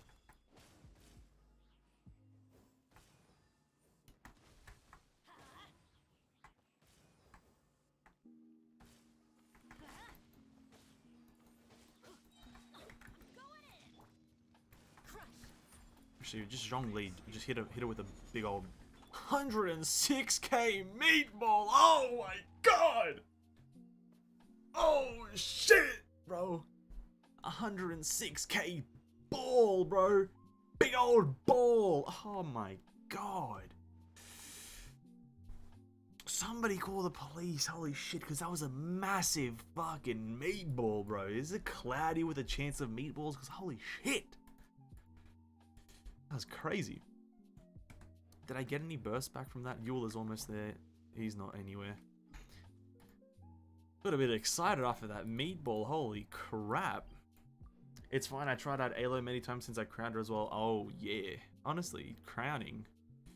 Crowning characters has never been more important than when you want to do big number. I'm actually excited to crown Eula. It's something that I'll probably do on Sunday because on this Monday is going to resume as normal because the patch isn't resetting. And so we're obviously going to do weekly bosses this Monday without farming artifacts and whatnot. So I think this Sunday I'll try to get her elemental skill up to crowned as well. Just to, or just because.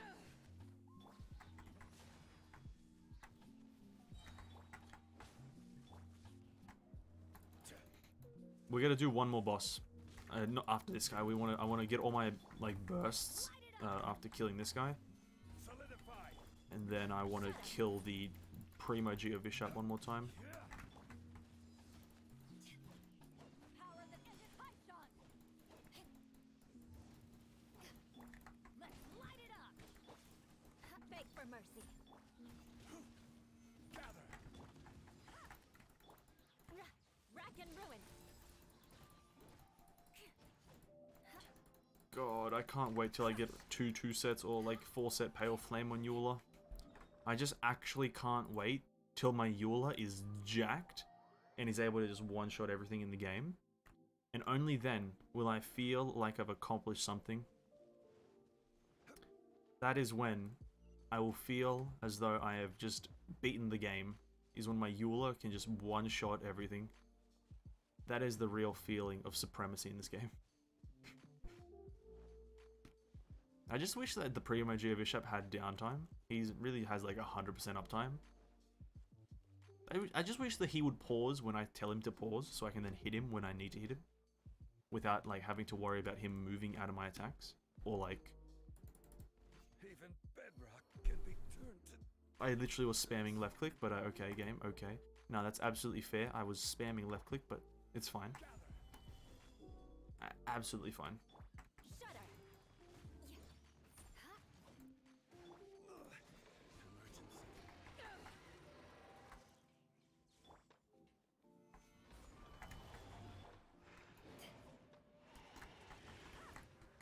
Crush.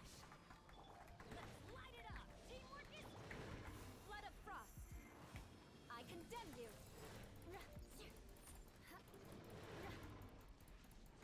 Shudder. It didn't crit, it was a 92k and it didn't crit. I'm pissed! I'm pissed, bro! Eye for an eye. I'm so mad! Oh man.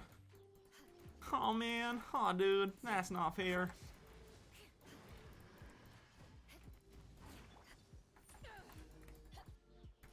I condemn you. I'm so mad right now. Holy shit. Beg for mercy. That's fine, I guess.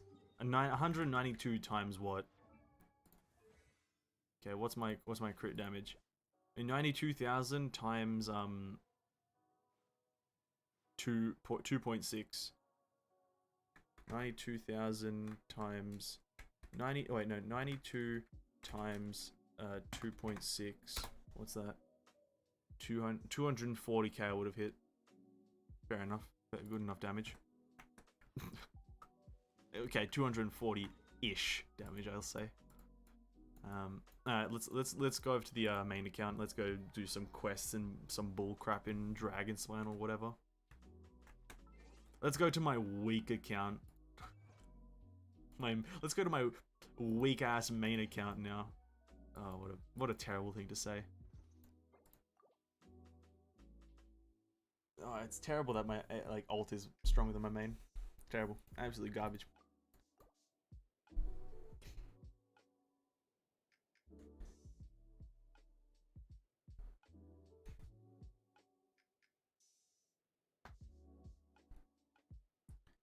Come on, Genshin. Come on, Genshin. Zhongli taking a beating today. Zhongli, listen, when I press left click mid-air, Zhongli needs to start plunging because, listen, he ain't plunging and it's kind of pissing me off. That's the reason he's died twice today, is because I'm pressing left click and he ain't doing it. Man needs to get through his thick skull that he needs to just listen to what I say and everyone will be happier. Sorry, not even what I say, what my mouse is telling the game. Also, the screen right now is super bright and I'm pretty much going blind. I think I need to change this from a white screen to like a grey screen. Because like, holy crap, playing Genshin at midnight? Not a good idea. You pretty much turn on a floodlight for the whole house.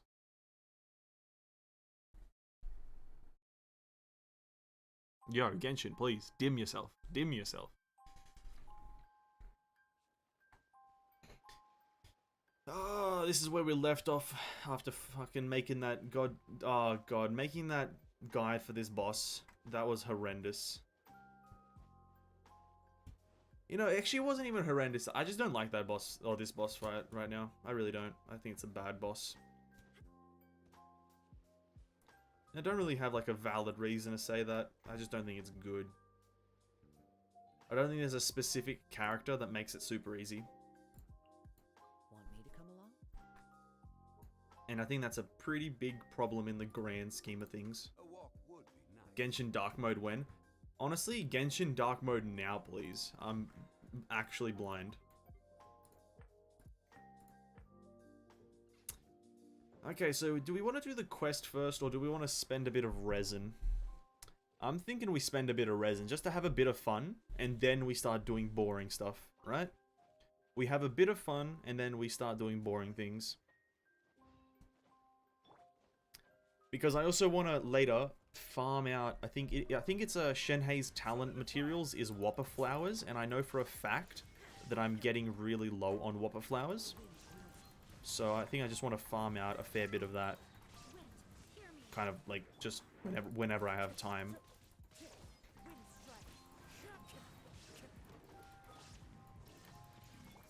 So I think we'll spend resin. And then we'll do the event. And we'll blitz through the event. We'll speed through it. Like I'm literally not listening to a single bit of dialogue.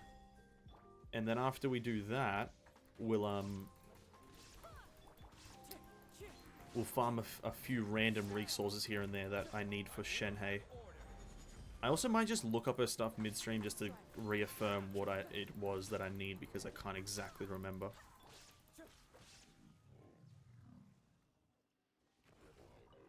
Okay. So, in terms of resin, we have 5 condensed resin, and then essentially, we have 9 condensed resin essentially today. We have 9 condensed resin. Oh my lord. Now, we left off farming last time. I'm pretty sure we were still... Oh, what were we farming last time? I cannot remember.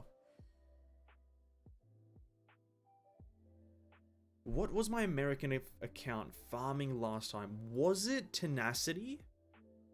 I think it might have been it was tenacity.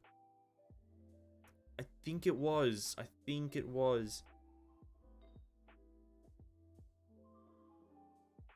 Ah, yeah. Tenacity, because we got this. Yeah. We got these two artifacts. We got this one on the left here with the HP percent, and this one versus with the crit damage.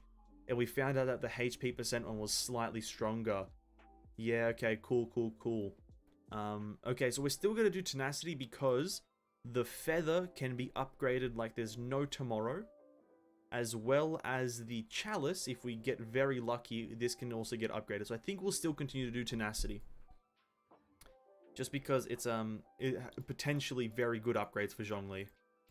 So let's just jump up to there, and let's spend a few condensed resin here. Yeah, I remember now. Yeah, that was a pretty intense stream actually. Then I remember that now. Debating, or sorry, theorizing and testing which artifact for Zhongli was better. Luckily, we did get a good one. Hopefully we get a good feather this time. Hopefully we do get a good feather. Tenacity feather. Pretty much all the feather needs to have is like HP percent, HP, and then crit rate is absolutely fine. I don't even need crit damage, just crit rate. Because what's he sitting at in terms of crit rate right now? 45%. That's a no bueno. That's an absolute no bueno.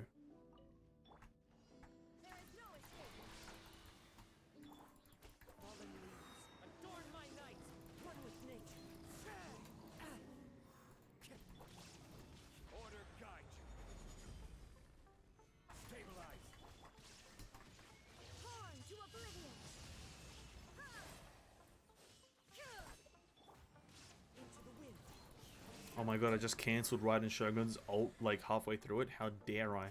How dare I cancel Raiden's ult halfway through? Okay, here we go. First condensed resin. Holy crap. Numero uno. Condensed resino. Here we go.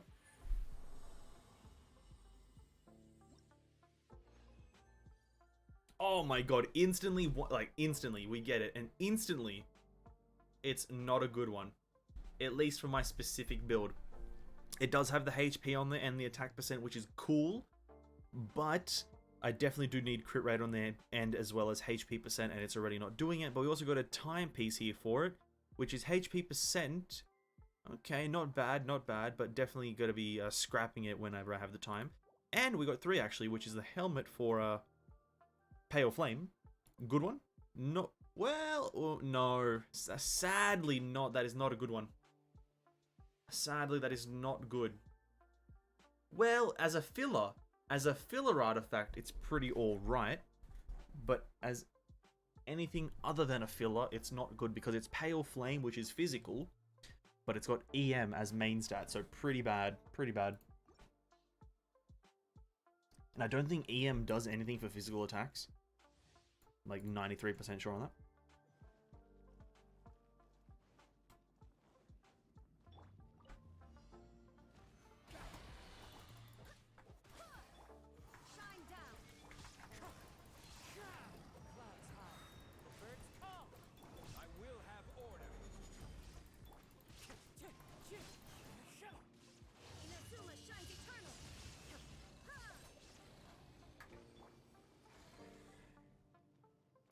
That EM mask is great for support Kazuha.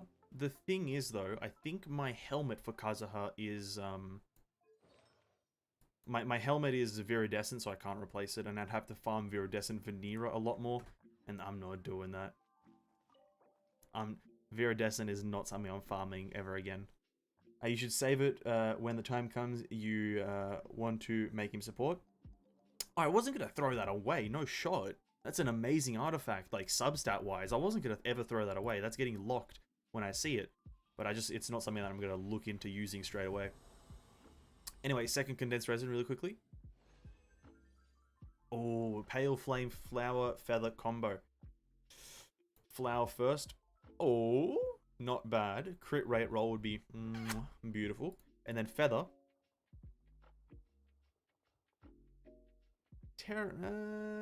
Yeah, bad. But that flower, not bad. See, it's usually these situations where you get energy recharge, attack percent, crit damage percent that you get like HP percent as a substat as the fourth one, and that's where you like really kind of just like don't like the game. But that's a pretty good one. That's pretty good.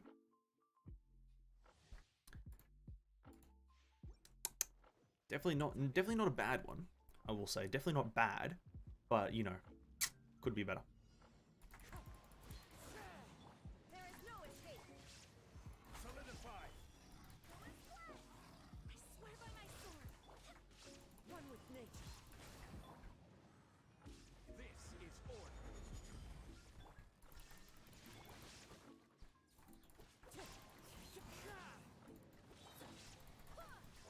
Fallen leaves.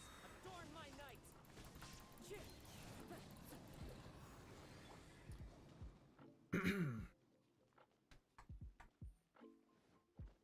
Okay, third condensed resin. Come on, big juicer here.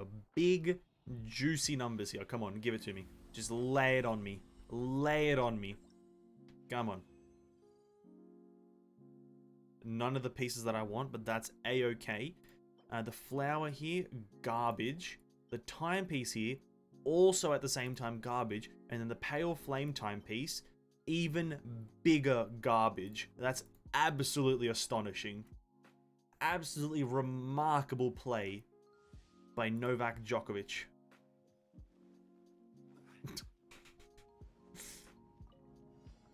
Bit of a tennis reference for yous. Illusion shattered. Wind strike. Torn to oblivion.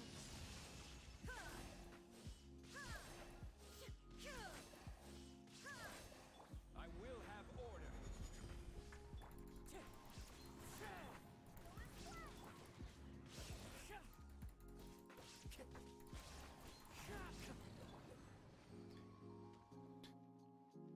Turn it tennis real quick.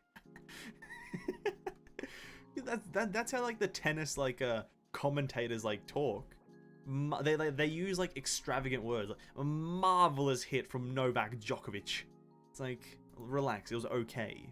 You can just say pretty good hit. You don't, oh, exquisite whatever, I don't even know what exquisite backhand. And it's like, yo, relax. All right, we got some pale flame. Okay, pale flame pieces. Pale flame helmet, attack percent, HP, defense, EM. Not good, in my honest opinion. It's not good. No, nothing on it. Chalice for pale flame. Ooh, attack percent, HP, crit damage. Good for every other character that I don't have. I don't know. Probably alright, I guess. And then helmet, attack percent, EM, crit damage, defense. And nothing phenomenal, nothing that I'm looking for. It's not what I'm looking for, and that's what I'm looking for is what I'm looking for, if you know what I mean, right? If you know what I mean. That's not what I'm looking for. Come on, game. Come on, do me a solid and just give me an absolute monster artifact here. I know you've been giving me monster artifacts for the past week, but if I've ever needed a monster artifact, it's now. Now is the time that I need the monster facts.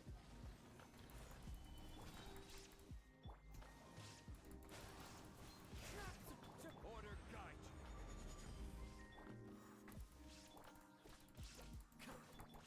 Shine down. Okay. Okay, this is the last condensed resin we'll spend for now, and then we'll go do the event, and then we'll come back and spend a bit more. So, the final condensed resin, for now, give it to me good. Give me a nice tenacity feather.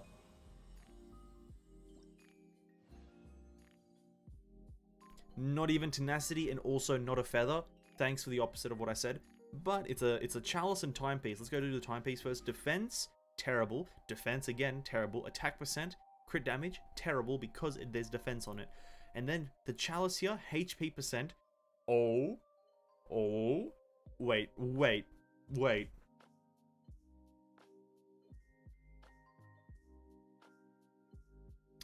a minute. Wait.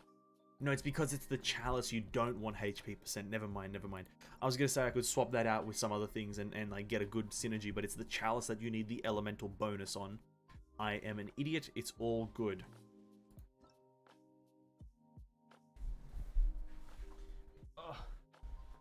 Let's see. I need to close my window.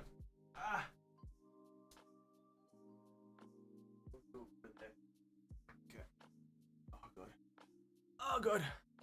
Oh shit.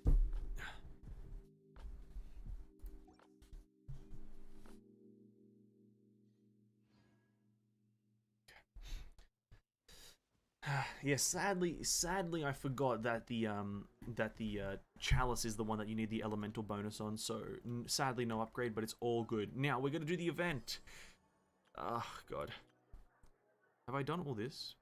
You know what? First of all, let me go do these test runs, just to get it all out of the way. And I should probably do this on all my accounts, but I always forget because there's no notification for it. But let me just blitz these things out of the way. Yo, this Yule is probably super weak, right? Look at these weak hits. Not even 10k per hit. Yikes, dude.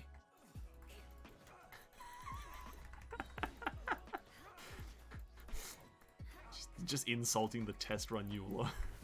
Not even 10k per hit. Weak sauce. Not even C2. Only 100k burst? What a shame. Just the most toxic thing in the world.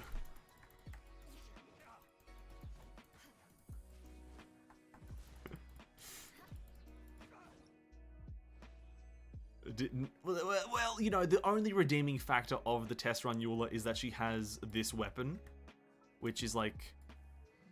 the only part of this weapon that I'd really want is the attack speed bonus. That is pretty much, like, literally speaking, the only amazing part about this weapon is the attack speed bonus for me. I really don't care about everything else, like cool attack speed or attack percent, whatever. You could literally just give me 12% attack speed and I'd be happy. Like, so that, for me, that's literally the only cool part about the trial Eula, is that it's attack speed on the weapon. Here's the thing, if C2 Eula was trash, by the way, if C2 Eula was not good, I would have went for the weapon after I got C1. I 100% would have went for the weapon. But sadly, C2 Eula is just way too good, so yeah. And also, I am dissing the trial Eula for justified reasons. I feel like they should give you a good character in the trial, so you know the potential of the character. What they give you in the trial is like the bare bones of the character. Like, you've got barely anything, barely any artifacts. Your weapon is like, obviously not, like, the best weapon for Eula is actually the gravestone, by the way, so it's not even that weapon. And yeah, so they don't really give you like a 10 out of 10 character to get like the full potential out of them and see what they actually like, or at least not even 90% though. And that's why I think dissing the trial is like justified to them for the most part.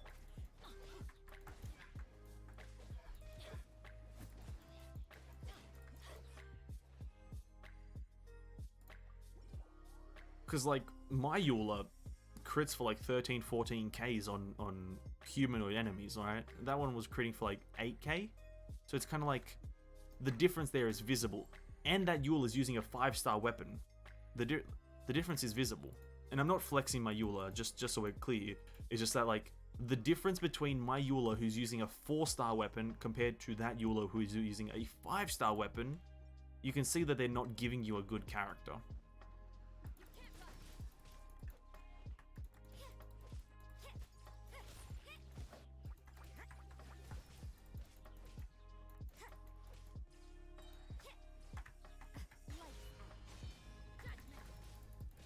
Yeah, and they shouldn't hand feed energy to the character on the trial since it's not realistic. Yeah, that as well. Like, for me, what the trial should be is like literally the most realistic representation of an endgame character, so you get a good feel. Like, you're not gonna get, like, I don't want them to give you like a character with an R5 weapon, C6, and all that, because that is not a realistic like character representation. Not every player is going to be able to get to a C6. But give you a C0 with level 90 character, level 90 weapon, and it's like the flagship weapon's fine, but like good talents, good artifacts, everything that is good for the character, and so you can see the full potential of the character instead of whatever the hell they think the full potential of the character is. Because whatever Mihoyo thinks the full potential of Euler is, they missed the mark by like 4 kilometers. No cap. Anyway, event time. Let's head over there. Because yeah, I noticed it. In which test run did I notice it? It was like I think it was in Kokomi's test run when I made my Kokomi like first impressions / kind of review. It's like it didn't feel like her character was built properly there. It didn't feel like she had the correct stats on her artifacts. I don't know. Oh, I'm already sad. I have to do dialogue. Hey, it's the Traveler and Paimon. Hello, you two. It's been a long time. Were you having a... Just a regular cat. So he didn't look... yeah, you upset. I wonder if Tamae's research topic is so boring that Albedo finally snapped. Surely not. A favor?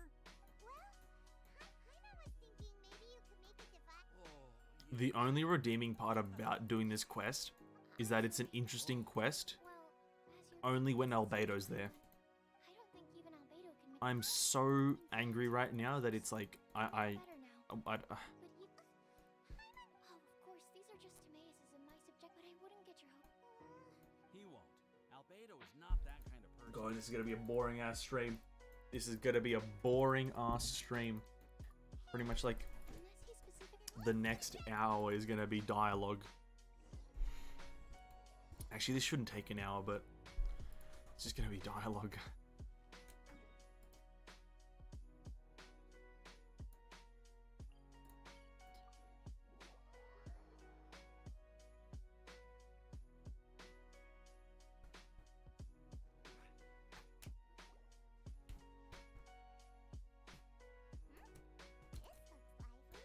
What's the occasion? Hey, Traveler and Paimon. Fancy meeting you all the way out here. Amber? Cyrus? Oh, sorry, I'm just phasing out of reality. Much better with the I'm literally phasing out of reality because this is so boring. So, now, hey, you Yeah, honestly, yeah, cause the event's been out for a few days now, or a day, sorry. I'm just gonna talk about it, but it's pretty cool that Albedo's kind of like a synthetic human. That's pretty cool. no problem. Like, obviously it's gonna be expanded upon as the event goes, but like, that's a pretty cool idea. And I think people had those assumptions because of the thing on his neck, but like, in general, just that's... And he's from Kanria. That's pretty cool as well, in my opinion. Are you here to build? Oh, sorry. This is... Like, I don't know where they're gonna take this information to, or what they're gonna do with this information, but like, the concept is epic. Amber. Well, yeah, that's some... He used to build... Besides, Eula, let's combine our forces and build... Yep. And if so... No. Because I think with that... Then let's get... Oh, well... Joel and I was gonna say that maybe, like, the reason that there's 2 Albedos is because Albedo tried to create a copy of himself and then Durian, like, took possession of it. Or maybe it's just, like, Durian in, like, human form now. Well, Joel... Or Duran, sorry. Not Durian, Duran. Life and he doesn't know me. True. It was a surprise. Indeed. I have never built a vent after I grew They up. could go anywhere with the story. They honestly, I think they're just pulling things out of their ass, and I 100% condone it because it makes sense. If I'm completely honest, like, In that case, Mihoyo is pretty much pulling story out of their ass, and for the most part it's actually working because it's all interesting, and because it's a new IP universe, they can do that. You know what I mean? Like, if they were pulling information from, let's say, Honkai Impact, for instance, then it might not make sense, but because Genshin, to an extent, is its own universe and everything, I think they can just start, like, saying random shit and creating random stories, and it make perfect amount of sense because, well, you know, it's just its own universe. Strange. Didn't they say they were going this way? Where the heck? Did we get here too late? The characters that are related to Kanria, don't know how to spell it, it's fine. It's a terrible word to spell. I wonder what they'll do when the time comes that we have to go to that region. Well, I don't... The thing is, Khaenri'ah is destroyed. Like, that's the fact of it. I don't think we'll be specifically going to Khaenri'ah, but we'll be going to, like... Oh, it's kind of hard to speculate, because Khaenri'ah is destroyed, right? Because, no, well, Dragonspine is Khaenri'ah. That's the thing. This place is Khaenri'ah. From what I remember, this is Khaenri'ah of the story. I could be wrong. I don't know the lore 100%, but I'm pretty sure Storm Terror's lair is Khaenri'ah. So, oh god. I think we're gonna be, maybe potentially, now this is an idea, there might be some time travel involved. Once we get to the end of the game, I'm talking about once we finish Snezhnaya, once we finish all that part of the game, there might be, some, what's-majigger? Some time travel involved. That's Old Mondstadt? Okay, then there you go. That's Old Mondstadt then. That's how much I know about the lore. Then, maybe Khaenri'ah... Maybe Khaenri'ah's that thing in the sky, or some, I don't know. Fucked if I know. It's so hard to speculate the story, in my opinion, because they've created so many things that, like... It's actually such good writing, in my opinion, because... people make, like, assumptions and suspicions, and then, like, Mihoyo brings in a random thing. Because I don't think anyone speculated that Albedo was from Khaenri'ah. No one speculated that. People speculated that he is a synthetic human, I think. But people didn't speculate that he's from Khaenri'ah. So I think that's pretty interesting. It got destroyed because of the rebellion stuff Venti and the Bard did. Ah, yeah. I hear you now. So yeah, I don't pay attention to the story of the game, and I think that's probably a pretty big problem. But in the end, I also don't care at the same time. You know what I mean? Like, you hear me loud and clear. So yeah, it is what it is. And this guy is a short king. What? Well, yeah. Yes. His splash art, by the way, King, is a lot better than, what he actually looks like. If you look up the, if you care to see what he looks like in his, like, kind of splash art image, you can look up the, Shadows Amidst Snowstorm banner, flagship banner, and you can have a look at what he actually looks like, drawn, when they want him to look cool, that's how he looks. What he looks like in game is garbage compared to what he looks like in splash art. So, if that's anything to go off, yeah, it's a pretty big yikes. But back onto the story, yeah, like, it's. Well, if anything, with the map locations, I haven't seen any Khaenri'ah on the... So you know how people have been creating map speculations for the whole of Teyvat? Khaenri'ah is the only one that I haven't seen, like, the location of. Or I can't even remember the location of. Because there's usually, like, a display for Sumeru. Like, people are speculating... I think I can zoom out far enough, right? People are speculating Sumeru is here. And then Natlan is in, like, the far left corner. Fontaine is in this area here. And then Snezhnaya is in the top left, right? So, in that whole image that I've seen plenty of those from, I haven't seen a single representation of Khaenri'ah. And I think that's the reason I'm kind of less inclined to think that we go there or that it's on this, like, map. I think they might just introduce a different map where we go, like, to a different... It's like essentially like going through a portal. Like, we'll just be going through a portal to go through a different zone.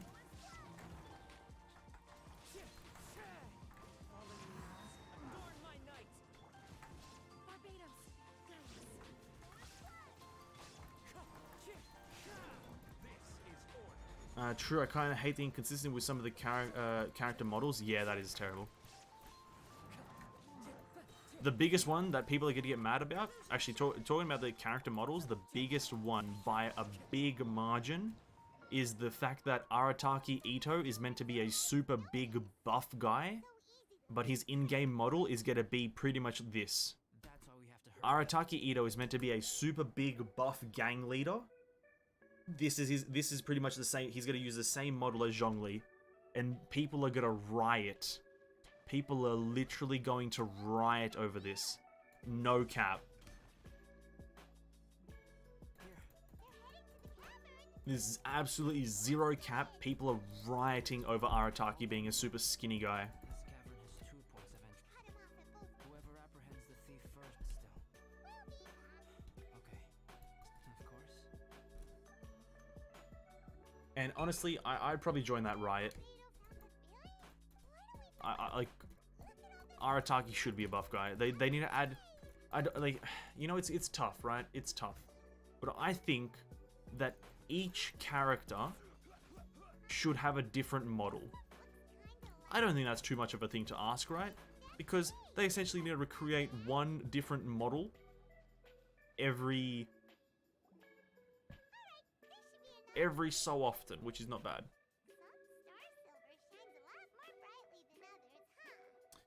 Dane said Conria was a nation that's not supervised by the Archon, so it would make sense that he's very far from the Seven Nations.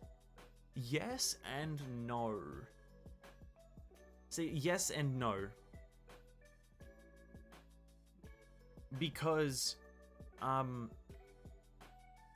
mean, so that makes sense, and that's very hard to refute. But in the sense, if you remember the second Venti quest, I'm pretty sure it is, the second one, where you have to get the mechanical core from the oldest Ruin Guard, is that I think Khan Ria just had like mechanical monsters that defended the land, right? Or was that mining equipment? I'm not 100% sure on that part, but I'm pretty sure just Khan Ria was like super technologically advanced, and it like just had mechanical defenses. And then like the seven, like Khan Ria, oh god, I hate talking about it because I know I'm wrong, because a lot of my information is just kind of like me thinking about it and speculating it, but like what I think of Khan Ria right now is that essentially it was a civilization too far ahead of its time, and then all the seven gods got together and destroyed it because they were too far ahead and became too much of a powerhouse. And that's why, because 7 gods versus 1 nation, obviously the 7 gods are going to win. But let's say if it was 1 nation versus Khan Ria, then Khan Ria would win because of its advancements in technology. So that's my kind of take on it right now. As for where it's located, I have zero assumptions or clues. I don't know, I feel super, like, I don't hate talking about it, I love talking about it, but like, I know a lot of the stuff that I think is usually wrong because I don't actually look at the lore. A lot of my stuff is just kind of opinion based. But yeah, it's super fun to talk about though. I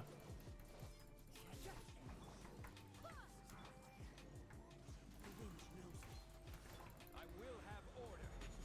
Finally, I'm out. Thank you so much. If only there hadn't been rocks mixed in with the snow on the tree, it wouldn't have made me all dizzy when it fell down onto my head. And then I won't bore you with the rest. Yep. You did? I know they were. So what are you? Did you hear about the grazers? But now I've been stuck here for so. So What? Weren't they short? a few people. Knights of Favonius. Right. Besides, Really? Oh god, so much dialogue. wait a second.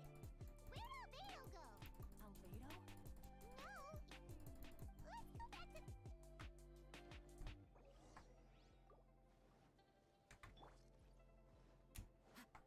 Follow the wind.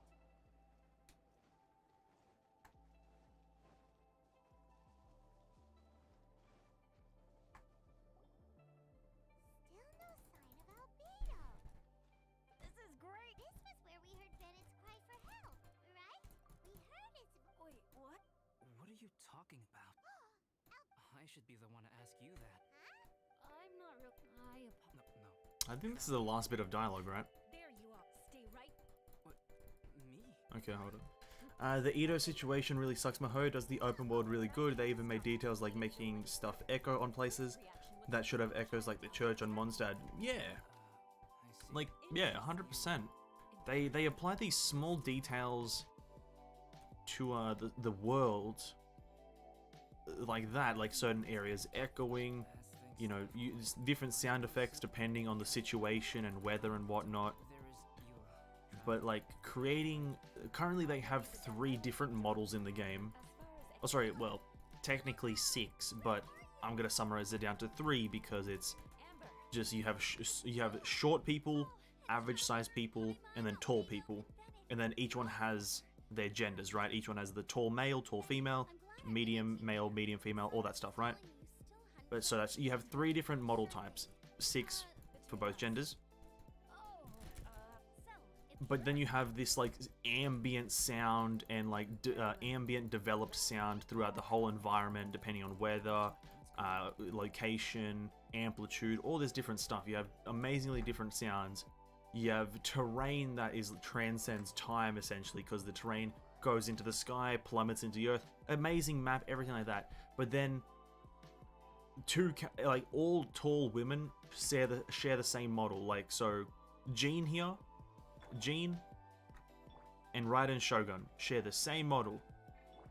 They don't even change height slightly. Like there's no like this right here pisses me off. Like one of them could have been slightly shorter, minusculely shorter. Like it's just literally an overlay of clothing that changes their character, which annoys me, especially when like. Especially, like, I'm not gonna... When it comes to the male characters, especially Arataki Ito, him being the biggest example of a character who is meant to be a big, buff guy. He's a big gang leader who's meant to be a muscular powerhouse, yet he's gonna look as skinny as this posh gentleman. That is where I pretty much draw the line, and that is super frustrating in my opinion. That is like without a doubt probably the most frustrating thing in the game. And like a big thing, let's say we go back to Jean and Raiden Shogun, right? I feel like Jean should be a lot more muscular because she is literally like a training powerhouse. She is like constantly working, so she should be like pretty, maybe not muscular, but like have a lean figure, right? And then Raiden Shogun is just a slender woman. And then you have Noelle. She should be like a buff, maybe not buff, but like muscular character, you know. So it's like the slight change in models and slight change in proportions and like bigger, something like that. It's just like a small detail. Yeah, it's just disappointing in a sense. Because these 2 characters, Albedo and Traveler, they are essentially the same person at this point. Essentially the same person. Same posture, same poses, same arm positioning, same everything. Everything's the goddamn same. One of them just has longer hair, essentially. I'm pissed off.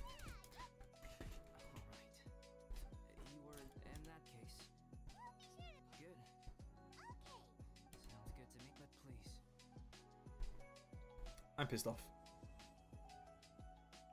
In summary, I'm pissed. What's new?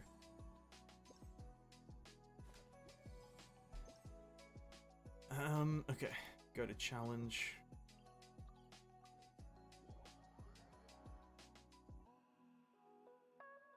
Okay, I'm gonna try to speedrun this, by the way, just so I can like get a massively high score.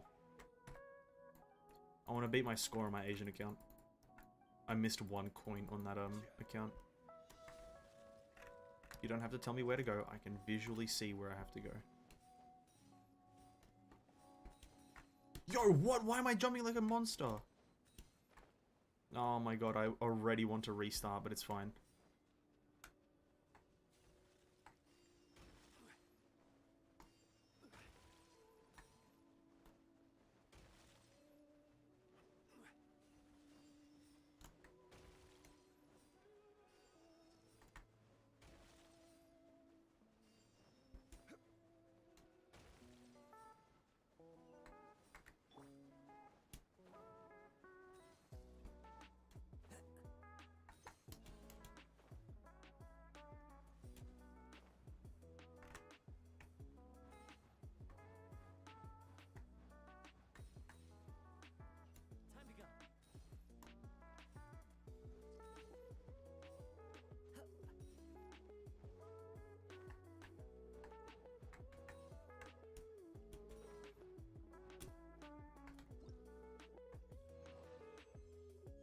39. Oh, mate, do you think we could get that a bit lower? Oh, high. Do you think I could break 40k? Yo, I'm trying it. I want to try break 40k. Back to Kanriya thing. They were so technologically advanced that the gods had to destroy them or something. But here's one interesting thing. Okay, hit me with it. Hit me with it. What's happening?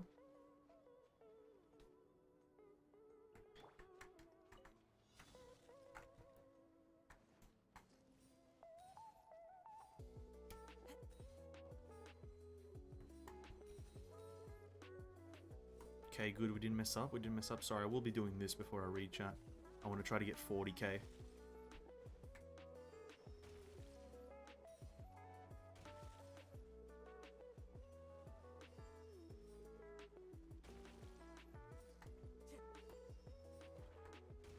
I don't think that affects the score if I just get hit. I think that just affects vision, which does not matter.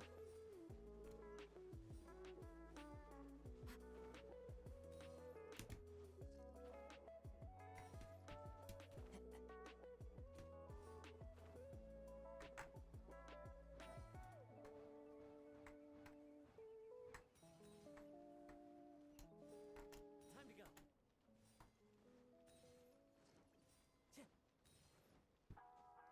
Follow the wind.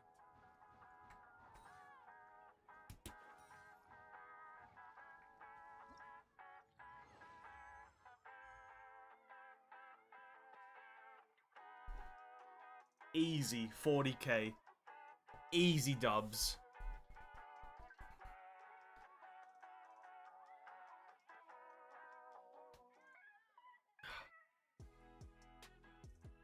God, just easiest flex of my life. Does that give me like a platinum reward? Do I just get 3,000 primo gems on top of my head? Sadly not. I just get to flex that I have a high score. I get to verbally flex to people that I have a huge score.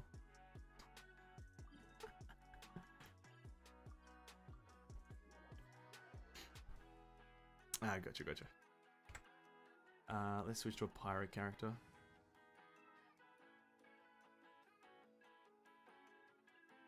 Let's go.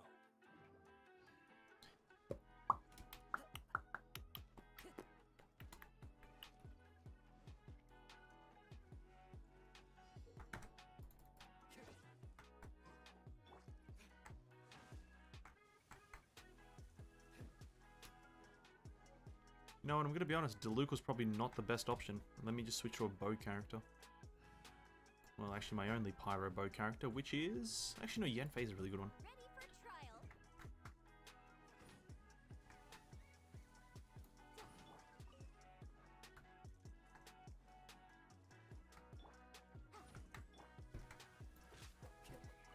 Chilled meat.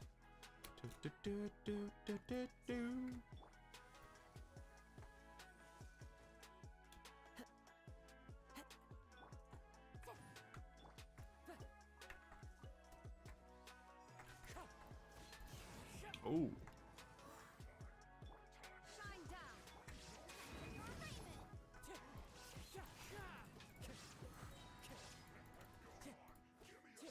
Nice. Give me the items, thank you.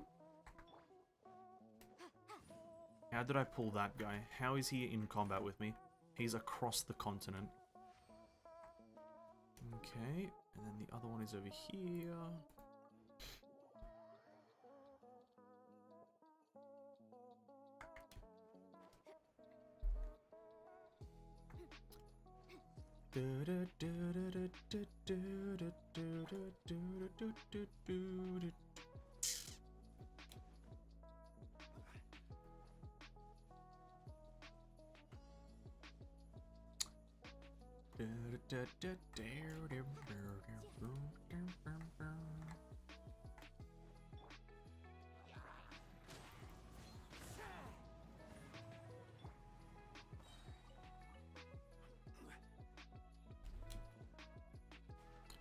Thought I was gonna find a chest there.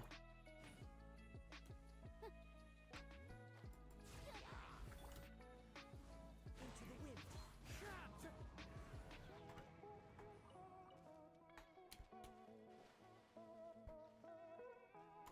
Oop.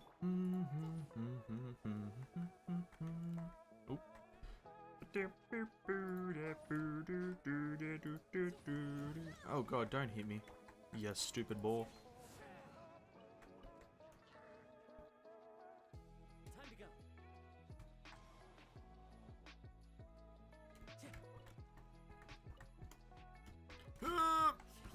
Got it.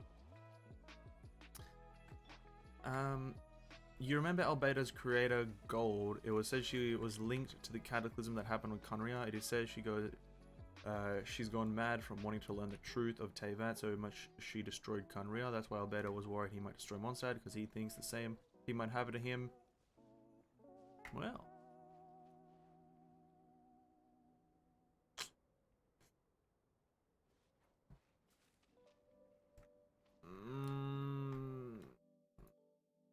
Now let me think. Here's the thing. Let me be 79% honest. 79% honest. That is probably 100% true, and I have no kind of idea on anything else that would happen. But you know, I think it's all situational, right? Like maybe Albedo, because maybe, you know what? You are correct. I think in the grand scheme of things, that is correct. And that is interesting. But I think, yeah, the reason that Albedo probably won't destroy everything is because he has us, the Traveler. And that's obviously kind of pretty straightforward. So yeah, honestly, that sounds about right. Wherever you got that information from, if you've put it all together, then that is probably correct. And kudos to you to creating that. I want to do that. I want to be like smart enough to like put together information along like in a story together and like find the answers, but I can't do that. So kudos to you and whoever, you know, however you got it. Massive props, and I hope that is correct. Yeah. Just yeah, fuck, it's information. I honestly can't refute it anyway. That's pretty cool though. I think, yeah, he won't destroy Monster because either we'll stop him or he'll stop himself emotionally. And I think maybe that's, I can't remember. What was his actual creator's name, her actual name? Like, she's called Gold or something like that, but like she has like Theodore? I think that's her name, Theodore, or something along those lines. And like, I think the reason she probably destroyed Conria is because she had no emotional connection to it. She just like was there because it was like the city of technology. Whilst like this, like Albedo, I was gonna call him this guy. Albedo has like a connection with the people, and then us, and then we'll be there to stop him and convince him and whatnot. So I think that's pretty cool. But I think, yeah, for the most part, just the reason Gold or whatever her name was, Rhindodore, yeah, that sounds a bit more correcter than Theodore, is like they didn't have anyone to help them or stop them. Or she had no connection.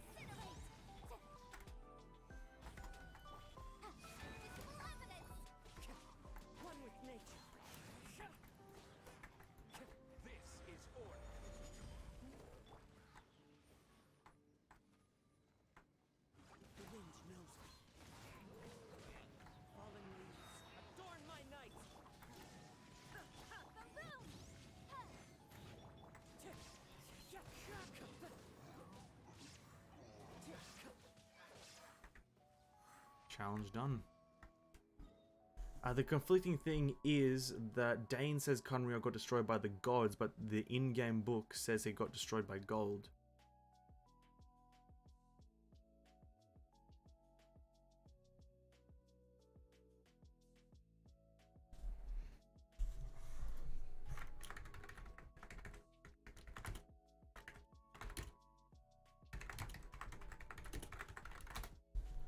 Hold that thought. Hold that thought.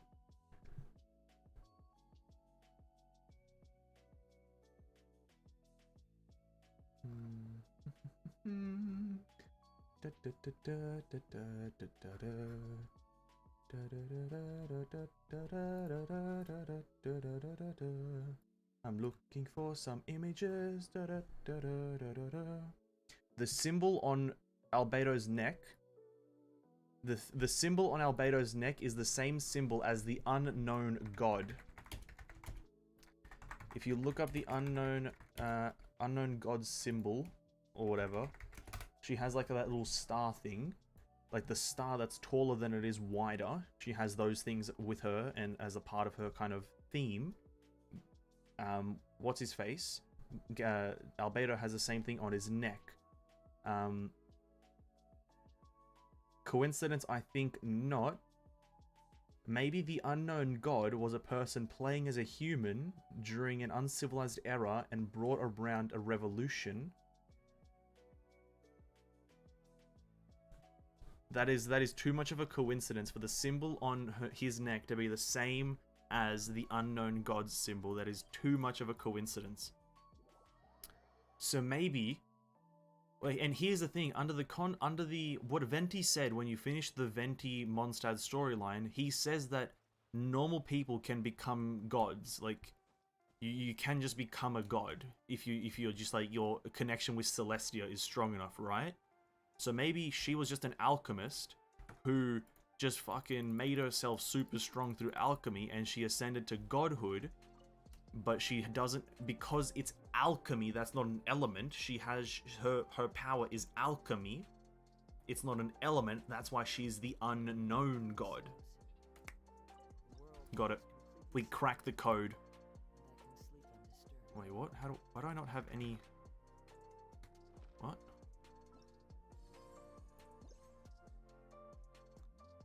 I have to like claim them here.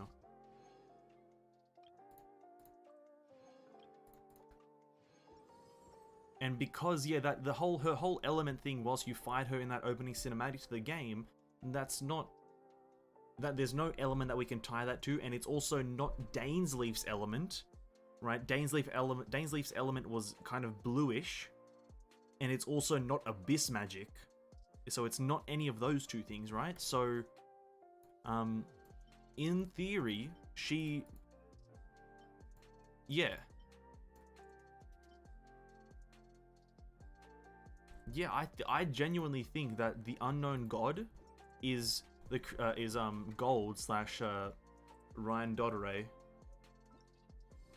Like, no joke, that I'm actually believing that now, because the connection of the symbol is too good.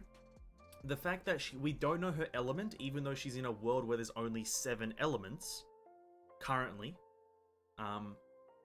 The fact that her power is also no way, shape, or form connected to either Dainsleif's magic, which is Khaenri'ah magic, I assume, or Khaenri'ah technology, and it's not connected to Abyss magic, which is just another wild card in the magic scene, right? So, and also the fact that she just creates things and removes things from existence, quote unquote, like she just encapsulates you in a cube, right? When you pick your character, she just puts you in a cube and you pass out. I haven't watched Full Metal Alchemist, but I'm pretty sure shit like that happens.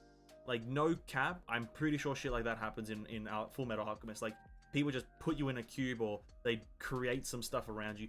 And essentially what she does is considered alchemy in different genres, right? Because alchemy is the study of... It's not even a study. It's just creating things out of other things. It's transmutation, right? And she just created things out of things, right? You know, so no cap and straight facts. I'm believing that Ryan Dodderay / the person who created Albedo ascended to godhood because she had she maybe even created a connection to Celestia with alchemy. Potentially, right? Potentially she just created a connection to Celestia with alchemy.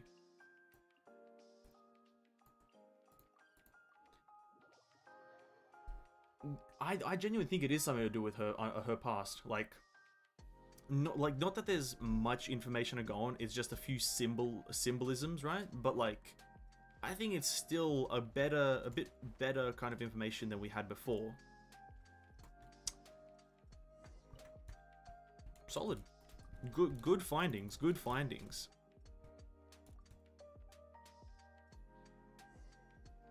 And it's also solidified. Wait.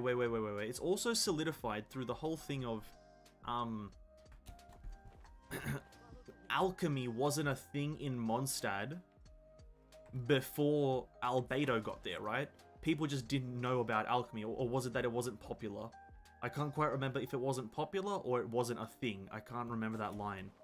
But like, yeah, alchemy just wasn't a thing until Albedo arrives. And now alchemy is this thing that everyone knows about. And so essentially, we can view, currently we can just assume, for the most part, that alchemy is just another element in itself. Right? Alchemy is just another element in itself, right? And then, who was the first person to do alchemy? Gold / Ryan Dodere. Ryan Dodere.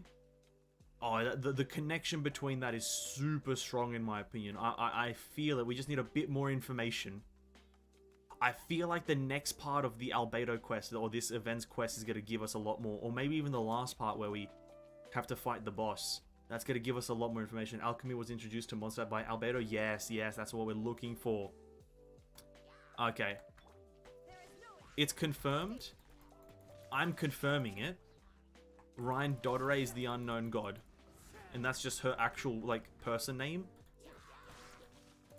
And I'm literally confirming it. I'm writing it on the goddamn Genshin wiki right now as her bio. As the unknown god's bio, I'm writing it in as we speak. The connection is so strong. Clear weather all around brightens the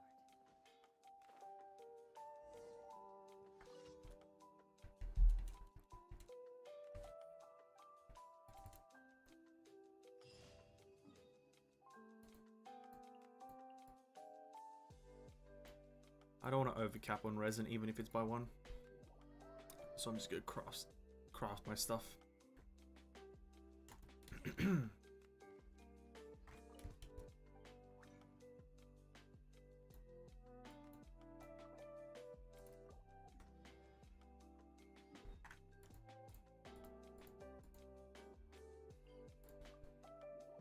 I'm getting excited on the story again. Listen, that is the biggest truth about the Genshin stories. Like, when you get these like small epiphany moments of the story, you kind of get this super excited feeling of like, oh my god, what's gonna happen next?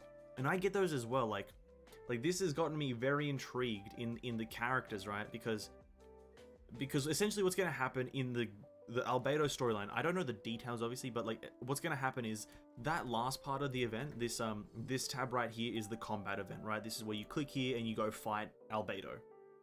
Or you go fight Durin, right? You gotta fight something here, obviously by the red thorns. That's the clearest indication, right? But what I'm more curious about is the dialogue between Durin and Albedo when they first meet each other. That is what I'm excited about, and how they'll exchange in terms of information and what they say in regards to Gold / Ryan Dodere. I'm just gonna say that. And I think that's gonna be the most interesting thing to do with the story. Is just what they say will give players a massive insight on like which characters are from where, which characters are connected to who. Like, it's gonna be a massive hint at the story, because this is gonna be, I think at least, this event is gonna give us the most amount of information in regards to the story and like different characters' connections ever since we last saw Dainsleif. Right? Since we last saw Dainsleif, we haven't gotten any massive main story stuff. Because, like, you can argue that the Raiden Shogun quests were good and informative, but they didn't tell us anything about, you know, the Abyss. It didn't tell us anything about our sister. There was zero information there to do with that, right? But this quest right here, it's not telling us about our sister, but it's telling us a connection to the unknown god who had something to do with our sister, right? So this is a very interesting story stuff to me, at least, I believe. And I'm really excited to kind of I might even actually read the dialogue of the next quest, if I'm to be honest. I might actually read it. I don't do that often, I don't read often, but I might do it just for this next part.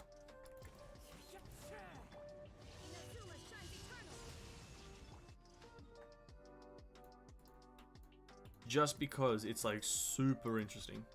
True, since they are brothers, it would be very interesting. Yeah, it's gonna be interesting. I'm excited now.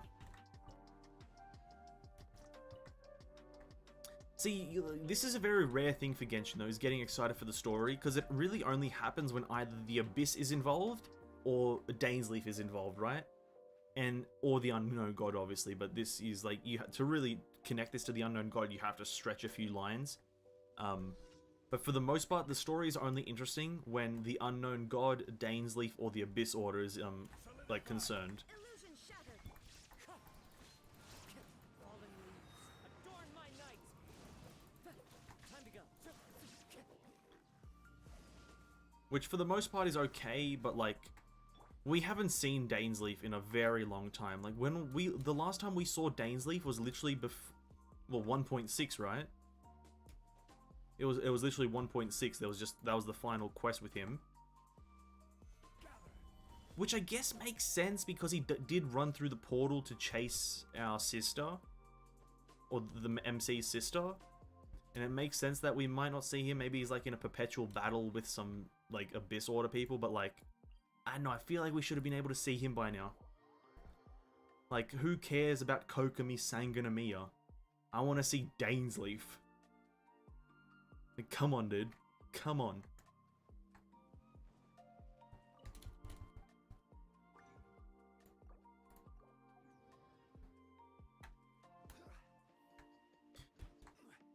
Add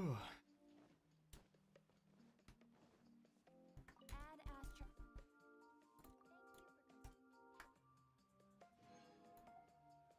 Okay. Mine 10 items. I'm just gonna go buy them from the shop if I can.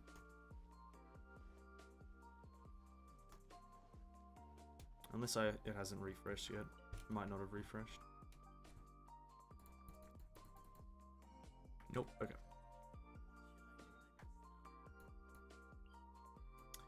Yeah, it really sucks the Archons ain't allowed to give us more lore because of the gods on Celestia, even though they cut their ties to it from losing their gnosis. True, true. What you gonna do though? It's essentially it's Mihoyo just saying, yo, you're gonna have to play the game if you want more. It's not even a fact of like it's anything to do with the lore. It's just Mihoyo saying, if you want to actually know what happens, you have to play our game actively. Scumbags. Imagine needing your players to play your game for them to stay updated on the game. That's actually preposterous. That is absolutely preposterous. To ask me to play your game, for me to be informed on your game, how dare you? Such a request of me. Despicable.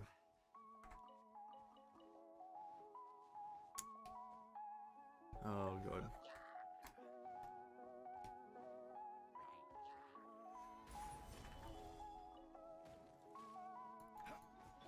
Wind Strider.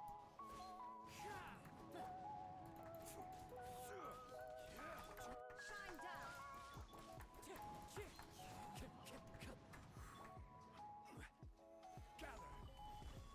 3 crystals from 1 ore. Let's go. No spoilers for you exactly.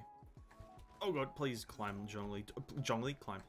It's just, yeah, no spoilers for you. They will never spoil anything. I feel like that's what Zhongli should have said. Is like, when we asked him about things, he was like, no spoilers. Sorry. Sorry, no spoilers.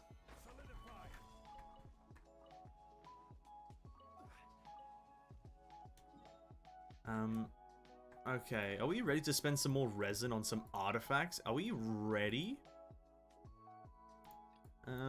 You know what, let's go to the teapot really quickly. I don't think I've been there since the start of the week, or since Wednesday, sorry.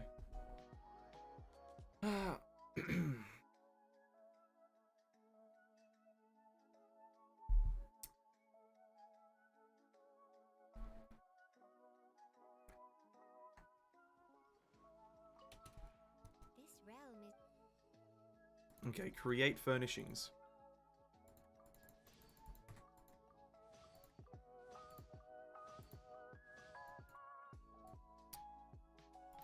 How do I sort by crafted? Okay, let's make that. Let's make that. That. Whatever that is. Whatever you are. And, I will not speed you up because I'll probably play the game tomorrow sometime and I'll accept them then. That's all I want. Actually, I want to take the coins out so I don't overcap over the weekend.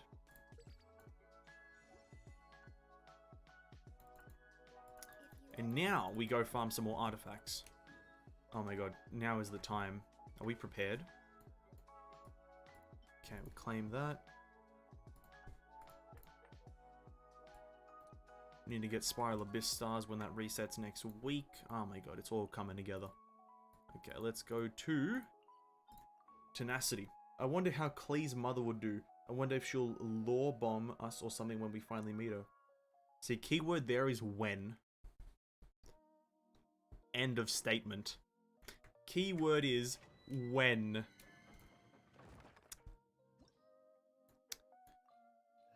No, the game is going to be very prolonged.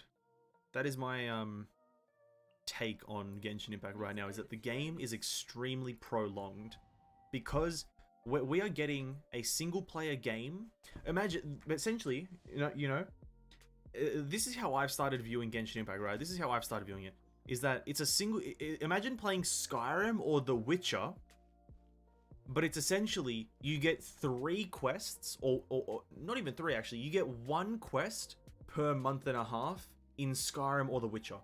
That's what Genshin Impact is. It's by the end of Genshin Impact's lifespan, or by let's say by Sumeru, by Snezhnaya, by Natlin, by all those zones, it's going to be probably one of the best single-player game experiences on the market. For the money that you have to pay, free to play by the way, it's going to be the best single-player experience. But it's literally going to take us 3 to 4 years to get there. And I think, you know, that's a big factor into, like, is it good? Because, well, if it takes a game that long to get to a good state, you can argue that it's really bad. But, you know, for people who, like, just can take the game at face value at the time, it's going to be absolutely phenomenal. The game will have one of the best stories on the market, in my honest opinion, when you get to Snezhnaya, once you get to Khanria, once you get to all these other zones, it's going to have one of the best stories and single-player experiences out there. Now, 6th condensed resin. Ready? 6th condensed resin. Here we go. Boom. Come on. Boom. Big one. Absolutely massive feather for the Tenacity. Feather for Tenacity. 2 of them in a row, actually. 2 in a row. Boom. Not really. 2 Tenacity, 1 Pale Flame. Let's have a look at the Pale Flame helmet here. Hey. Oh, no. Come on, man. Come on. Come on, dude. What is that? What is that? No character needs that. No character. Come on. Swap HP and crit damage. Swap HP and crit rate. Yo, bro.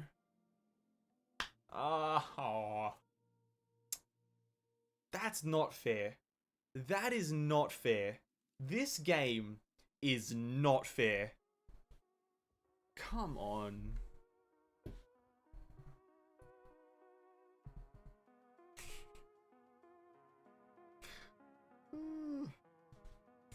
This game is trash. Anyway, what's this? Defense, garbage. HP, garbage. Yo. Actual garbage. No character will ever use that because no character wants HP on the helmet. That's the thing. That could have... Oh, God, I am pissed. I am pissed, bro. 5 condensed resin, more like suffering. Yeah, more like 5 condensed resin, more like 5 condensed sufferings. Oh my god.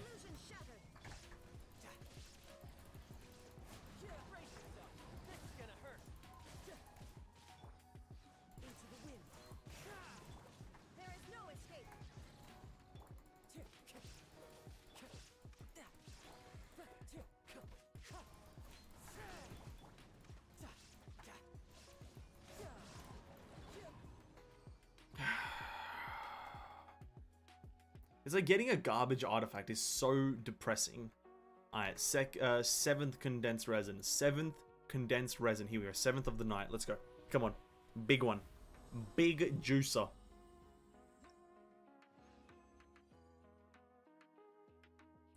Geo damage chalice. Boom. Yo!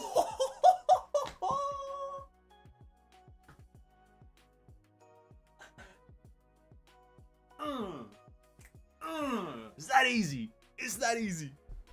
Yo. It's the money, bro. It's the money. This is the money right here. This is the money. Yo, it literally, I said Geo Damage Chalice, and guess what it is? It's a Geo Damage Chalice. Nobody cares what this is, but yo, that's a Geo Damage Chalice. That's a amazing one. Boom, you love to see it. Continue farming though. Oh my god, bro. That's the second time I've called an artifact. And guess what, by the way? Guess what? 1 time it's a chance. 2 times it's a coincidence. 3 times it's a pattern. Let's go. We just need to do it 1 more time, and I'm just a prophet. We just need to literally predict an artifact 1 more time, and I'm a prophet. Order guide you. Solidify.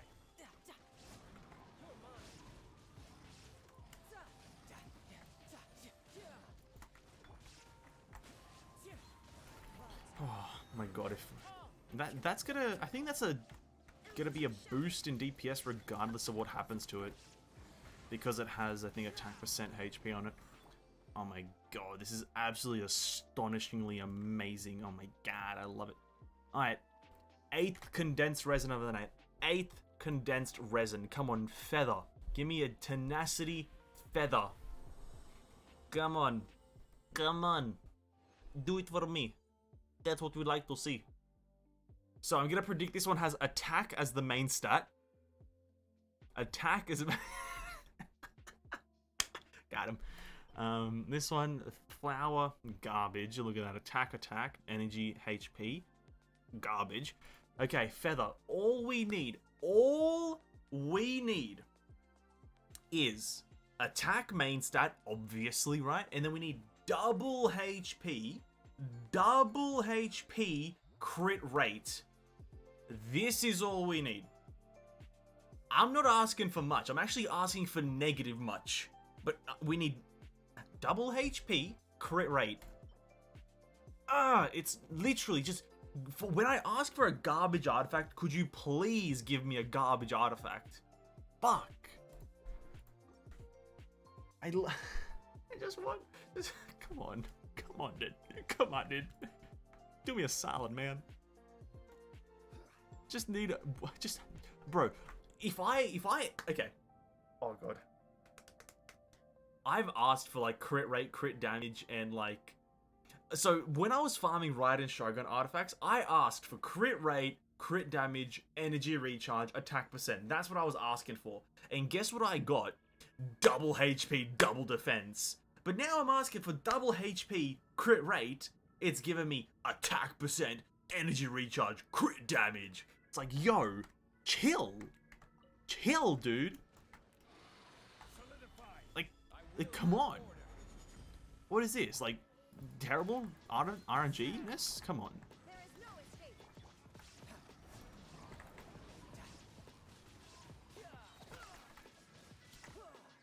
Shouldn't let your guard down. Run with nature. Stabilize. One with wind and cloud. Time to go. Okay.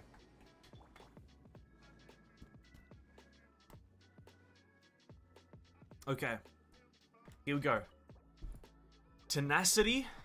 Feather. Thank you. Oh, that's what we like to see. That's what we like to see. That is the juice. Alright. Pale Flame Timepiece. EM, attack percent crit rate. You know, that's not bad. That's not bad, right? That's okay. We can make that work.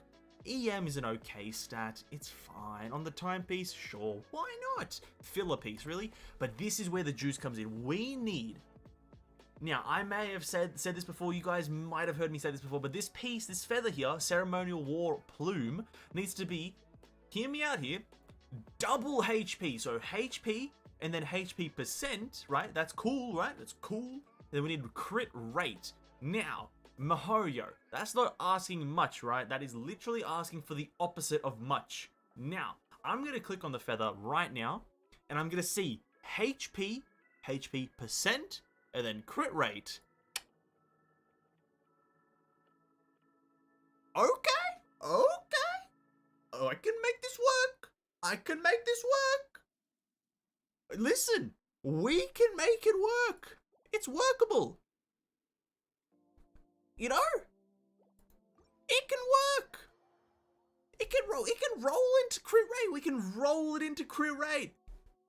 We can roll it. We can do it. Zhongli, is he about to become the god that he was meant to be? First things first. Here's what's on the agenda. We need to do this geo damage percent artifact first. Now, here's the thing. There's not much I can upgrade here. Look at this. Look at this. Look at this shit. It's tough. This one's a tough one. I think the only upgrade that I would... Because here's the thing. We're dropping a lot of HP here. We're dropping 1,000 plus 8% of what I have right now, which is a lot of HP. But... If this one that we're gonna level up now goes into crit rate, rolls into crit rate, and then also rolls a lot of times into crit rate, instant switch, right? Because consistency is better than big number every millennia, right? So we're gonna give this one the juice to level 4, right? And if it goes into crit rate, and then we push it, if it goes into crit damage, we push it until it doesn't roll into crit damage. So here we go. Here we go. Here we go. This is the do or die moment. Do or die crit rate. Fuck. 7.3% crit defense. Wait, what? 7.3 at level 4? Are you shitting me, bruv? Are you shitting me? That's an instant flop. But that's fine. That's fine. We have a backup feather. We're gonna push this feather. Which one is it? This one? This one, right here. Boom. None of these other ones? Yeah, none of these other ones. Get these ones out of here. This one right here. Crit rate is the dream. Crit rate is the dream. Crit damage is moderately acceptable. See, it's tough. It's tough. Really, it is tough. But crit rate is the dream. Crit damage is acceptable. Thank you. That's all I've got to say. So we do that, and we get it up to 3. Okay. Okay. Like I said, crit rate is the dream. Is the dream, but we'll have to see if dreams come true.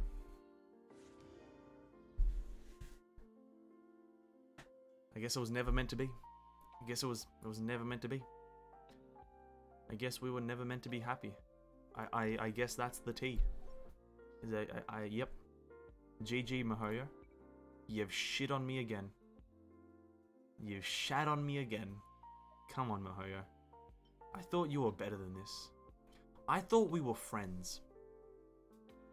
I thought we were tight, homie. What happened to being friends? Dreams are just meant to be dreams. Absolutely. Honestly, whatever. MiHoYo's not even that cool. Like, if I'm to be completely honest, MiHoYo's not even that cool. Like, straight facts, no capping. They're not even that cool. What's in my mail?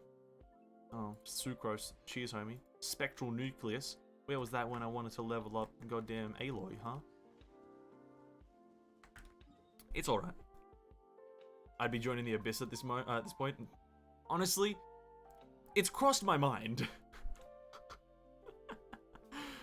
It's okay. Listen, we have gotten really lucky in, like, this past week / 2 weeks. We've gotten so lucky on artifacts. It's kind of, like, unreasonably lucky, so I'm not too bothered by it. I'm bothered, but not too bothered. Now, pretty much for the next, like, 20 minutes, we're gonna farm some Whopper flowers, by the way, because... Actually, no, first of all, let me jump onto Honey Impact, the one-stop shop for information on Genshin Impact. I'm gonna jump on here really quickly, just to see what Shenhei needs in terms of Ascension material. So, just bear with me for one moment. The screen is definitely paused for you guys because tabbing out. But let me have a look at Shenhei. Let's have a gander. What's happening here? So she obviously needs cryo crystals. I definitely need to farm those out, but that's going to come out. I'm going to do that closer to the date. She needs... What is that? Oh, no. She needs she needs that Xing Xin. Oh, no.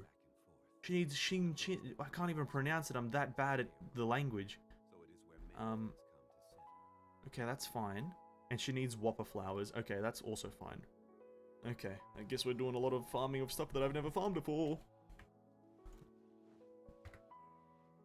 I'll be eating dinner real quick. All good, homie. All good. Why weren't you eating dinner whilst I was, like, farming artifacts, dude? Come on.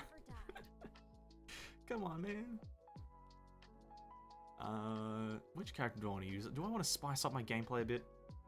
Probably not. Let's use Hu Tao. Hu Tao Jing Cho combo, one true team. Doesn't even use Hu Tao once. Nice, nice. Sorry about that. Honestly, yeah. Thank you. Man, catch you in a bit. Catch it. Where are the Whopper flowers? I need to farm that Qing. How do you even Shishin. I don't know how to speak Chinese. I do apologize. I'm butchering the pronunciation. But I need to farm that flower, which literally is probably the second hardest thing to farm. But I will get it done. For Shenhei, for the queen.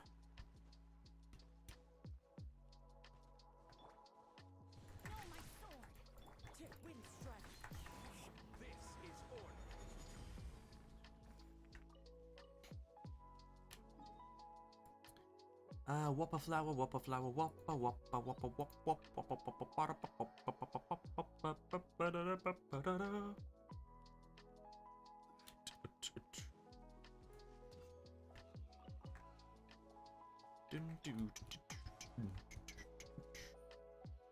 Yo, I kind of like want to throw my PC out the window.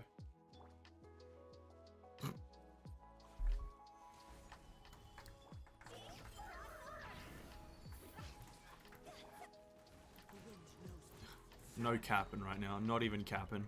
Just want to yeet this fucking bad boy out the window. Where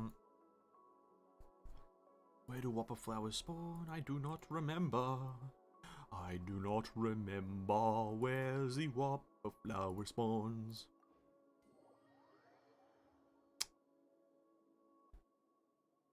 Never mind, I remember.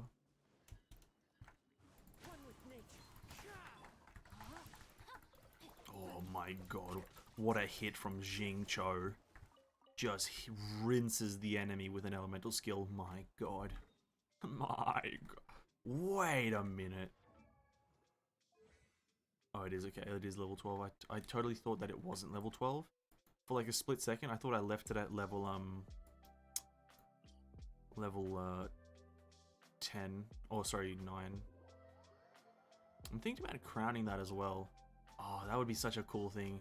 Crowning his Q. Oh, sorry, E, sorry. And then, like, you rinse enemies with his E and Q and... Oh, God, that would be amazing.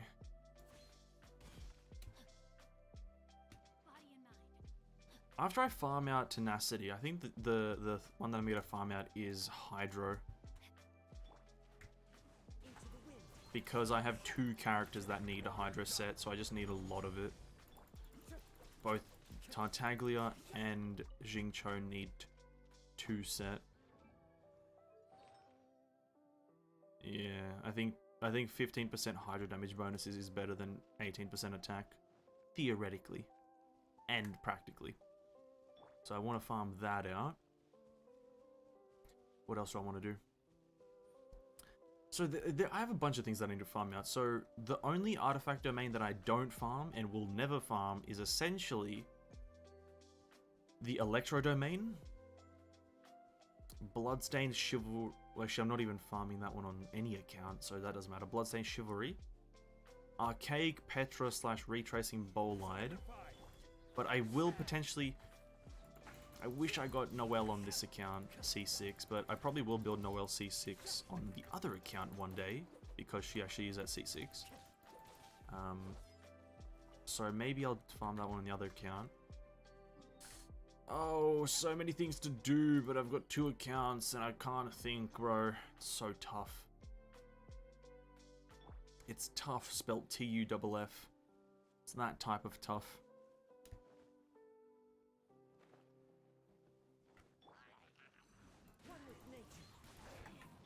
Time to act. No, my sword.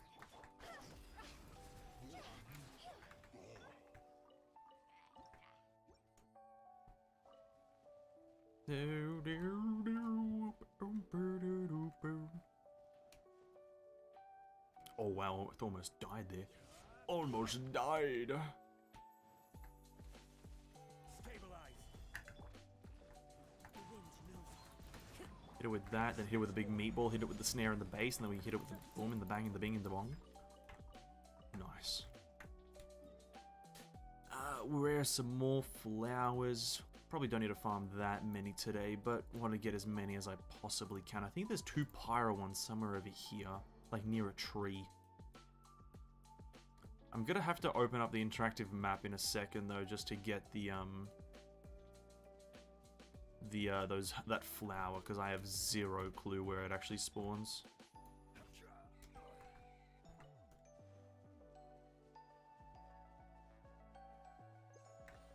Like, it's like beyond clueless on where it spawns, so I'm gonna have to open up that. Which is gonna be annoying because I hate opening up I hate the fact that, like, you need third-party websites for Genshin. That's kind of annoying for me. Because I hate the idea of, like, needing a third-party website to play a game or, like, farm things in a game. Because, like, you can argue that you don't, but, like, if you know the location of every plant and everything in this game, kudos to you. You're the 1%, right? But like, it's like a specific thing for, like, there's 2 plants in this game that you essentially need to use a third-party website.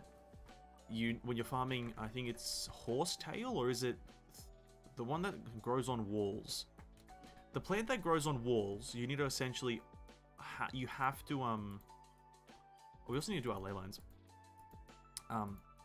The one that grows on walls, you essentially need to use a third-party website because there's no shot you're farming them in like 20s and 40s, just finding them yourselves. Like, no shot. No one has that brain. No one that plays Genshin has that brain, I will say.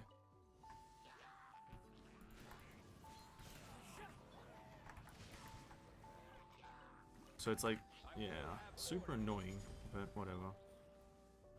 I guess that's my reaction to everything, is like, annoying, but whatever. I can't argue. I can't be asked to argue.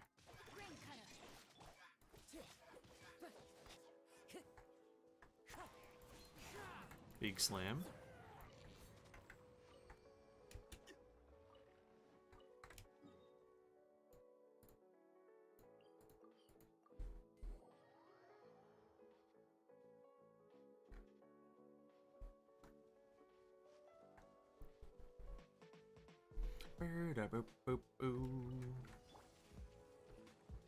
Oh, there's a whopper here. Okay.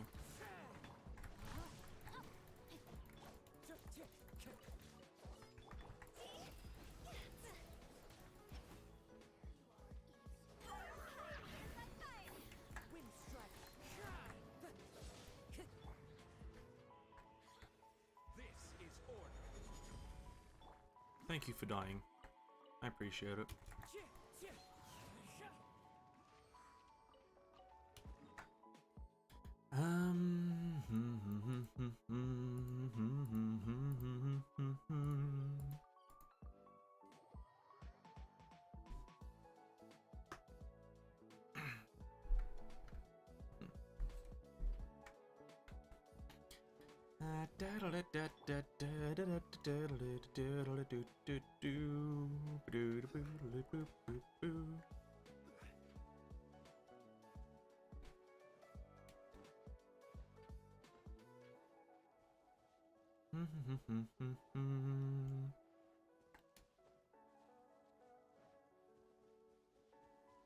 Here we go. Big suck. Ready? Big.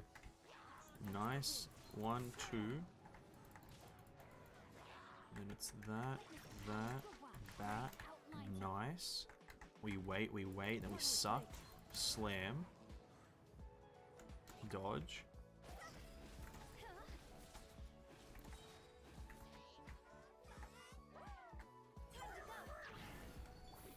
God, imagine using Hu Tao's burst as like a shield breaker. Oh, that is a massive feels bad.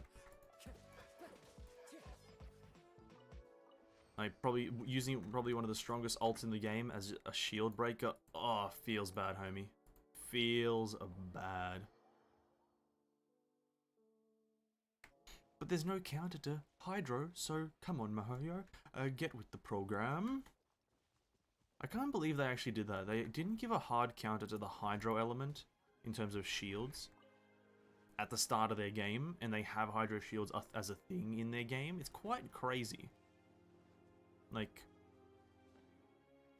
people, because speculating that Dendro is the counter to it. It's just like, why though? Like, why isn't the counter to one of the things in the game already in the game? Isn't that how countering works? It has to be in the game.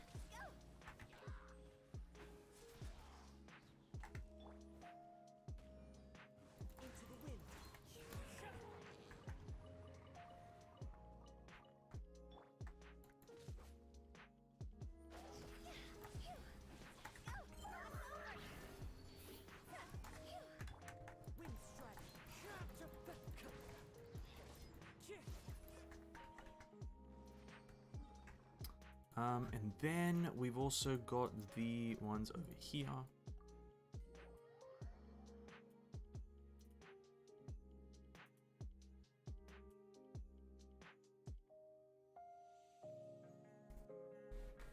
Taking a stroll in the middle of a downpour certainly rouses the spirit.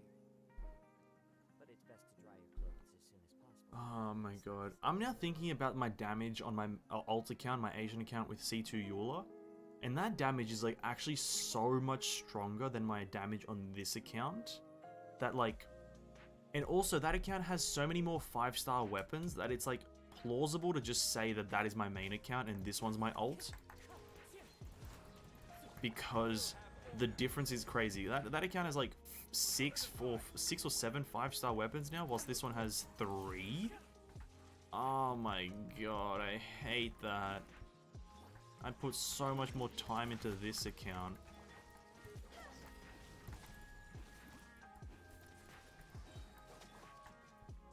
Because raw number-wise, the other account is stronger, but this one is just has better characters. It has Kazuha and Hu Tao. But like, oh, that's so hard and tough and annoying and painful.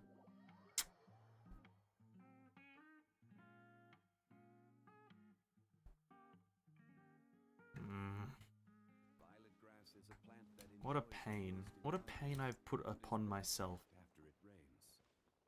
The fact that I play 2 accounts and the one that isn't my main is strong. It's like, honestly, it's just as bad as like your main in like an MMO becoming weaker than like an alt. That is essentially what this is comparable to. And it's just as bad as I thought it felt. I thought it would feel.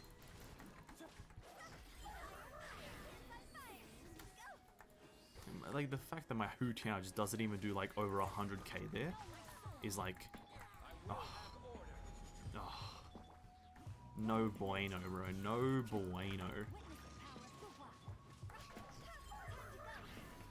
Oh, Hu Tao. I need to farm Hu Tao artifact, please. I need my Hu Tao to be stronger. Oh, God. Oh. But there's nothing I can do. There's nothing I can do. What can I do? Actually, there's a lot I can do, but yeah, effort. Maybe I should do that though. But then Tartaglia, You know what? After we finish Zhongli, which I hopefully Zhongli actually will be kitted out by next week. Hopefully. He'll be absolutely decked out in like god tier artifacts by next week. That's under the presumption that we do get a bit lucky. I think as soon as he gets it next week, or maybe even over the weekend when I farm a few there, just like cause off stream resin and whatnot. Next week, at least by next week Wednesday, or by next week Friday when we play Genshin, depending on which day I want to play Genshin, we can potentially start farming Hu Tao artifacts. I want to redo my Hu Tao. I think that's something I want to try to do, because she's definitely getting outshunned by now my C2 Eula on my other account, and I definitely don't want that. Anything happen?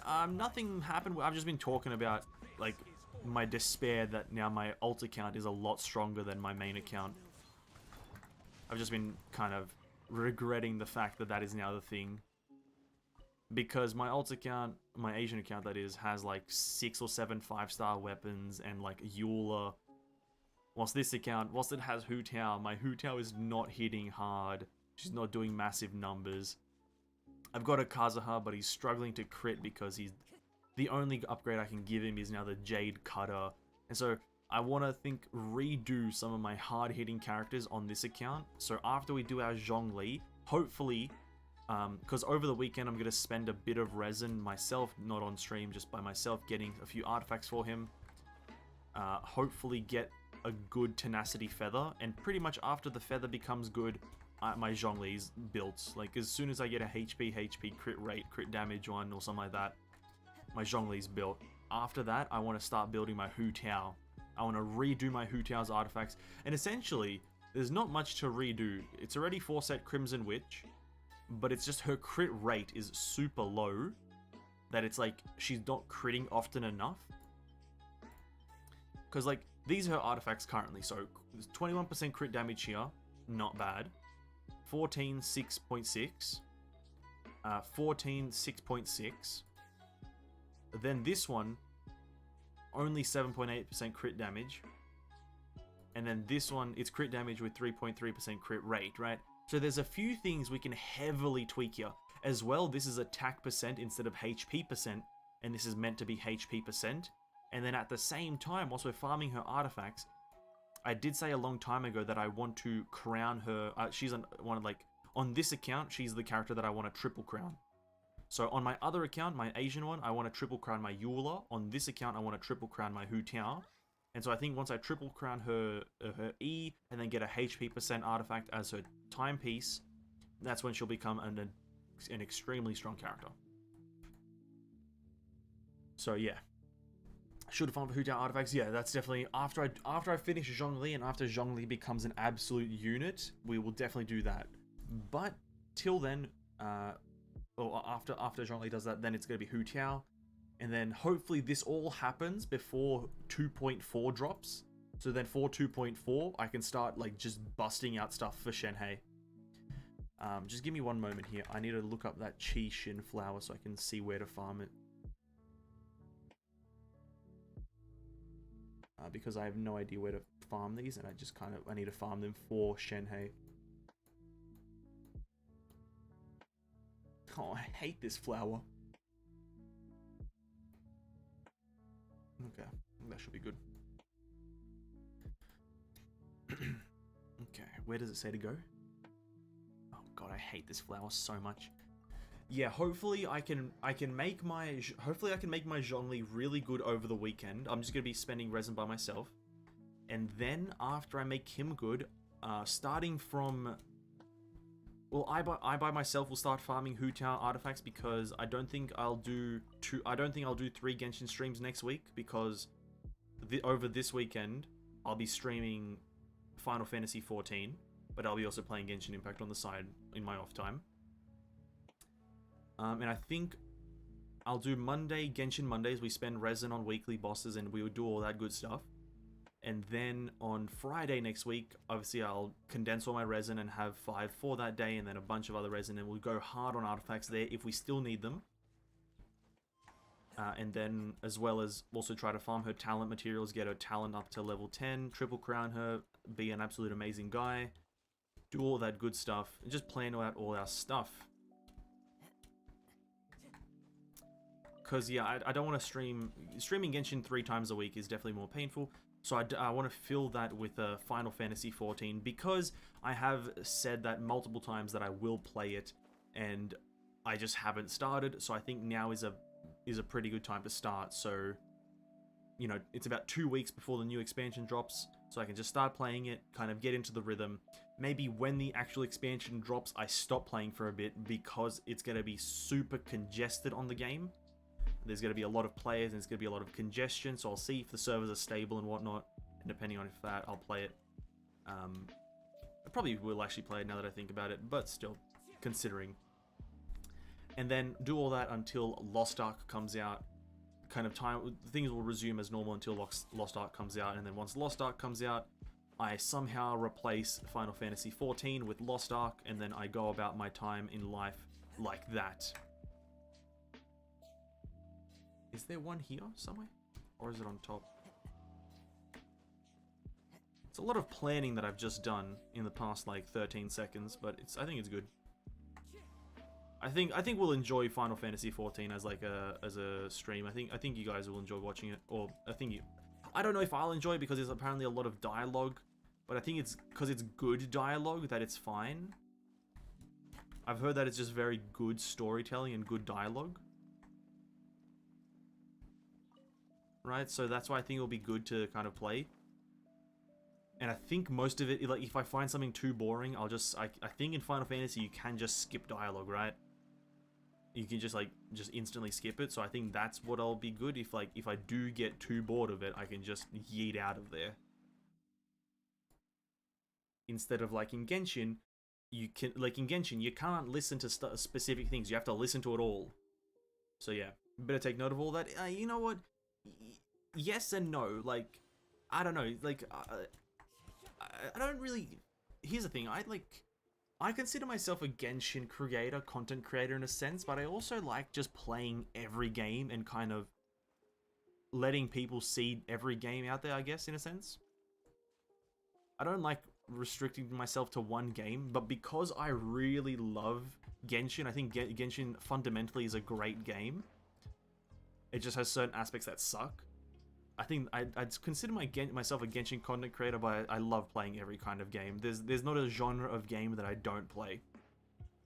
Literally, there's not a single genre that I at least know of that I don't play. RTSs 100%, card games 100%, shooters 100%. MOBAs, here I've started playing a MOBA. I've started playing League of Legends. Don't ask me why, but I have started playing League of Legends. Not seriously in any way. I know that I'm garbage at it, but you know, you got to start somewhere. So I just like showing, playing, and encouraging people to play video games of all types, and that's why I do it, I guess. Where is this now? Oh god, these are the worst to farm as well.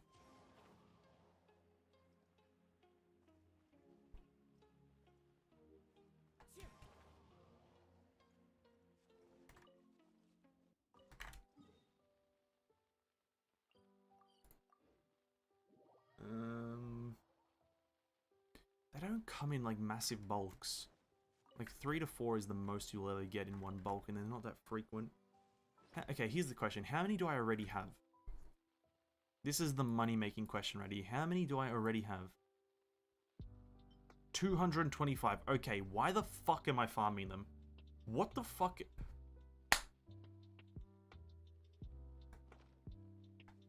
I thought I had like 7. Okay, cool. Thanks, game. You need like 40 for her ascension, and I have 225. Cool. What else did we need then for her? Honey Impact. Honey Impact, the place for all your Genshin Impact needs. Let me have a gander.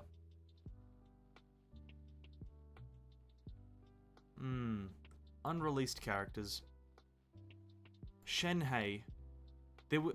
I won't. Actually, I won't say that because it's kind of a spoiler leaky thingy, I guess. What's her talent ascension material? Whopper flowers, cool. Okay, she also takes Signora materials. Okay, cool. And what books? That is a good question. What books is this? Prosperity. Prosperity, you say? Interesting. How many prosperity books do I have? This is just for for future knowledge, not for now. We're definitely not farming prosperity now. But how many prosperity do I have? This one is prosperity 9. Oh wow. Ooh, good. Okay, never mind. Okay, we're good. We're good. We're good. Should have checked earlier. Listen, I'm a man of uncontrollable desire to not check things beforehand. And that is that if there's any amount of words that can summarize me, uncontrollable urge to never check anything. So, you say I should have checked it. I say no.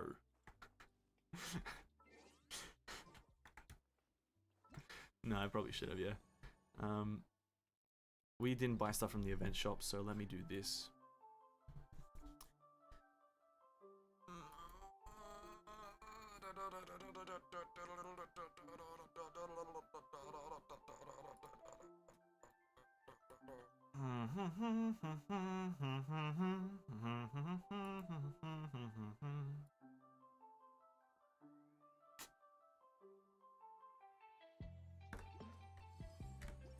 It's a really bad weapon. Oh my god. Oh, it's such a bad weapon for everyone but Albedo. Oh.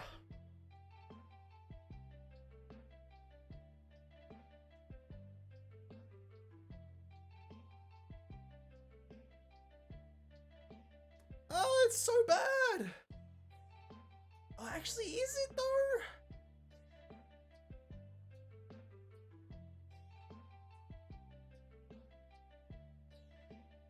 It's so hard to tell. It's so hard to tell if it's good or bad. Oh. Because, okay, fundamentally... Okay, let me... Okay, let me be real here. It's not a bad weapon, right? It's not a bad weapon. It's just not good in any way.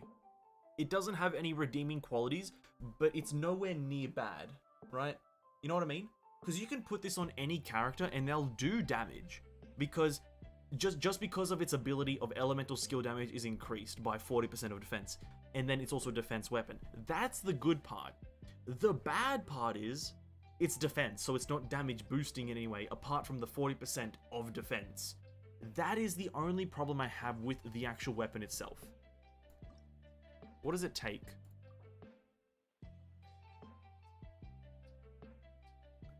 Actually, I probably should ascend this weapon during the event, right? Just because of this 2x thing. I might actually... Oh, I don't want to put too much resources into doing that, though. But it would be a good idea to utilize this 2x XP thing, right? Oh, 1.5, sorry, not even 2x. It's 1.5. Stingy much. Yep, Albedo's official weapon. It's so bad. Oh, God. It's like painfully bad. I know this is probably a waste to do right now, but it's like it's just better to do it during the event than not during the event because you're going to be saving materials in the long run. And if there's anything I'm about is saving materials in the long run.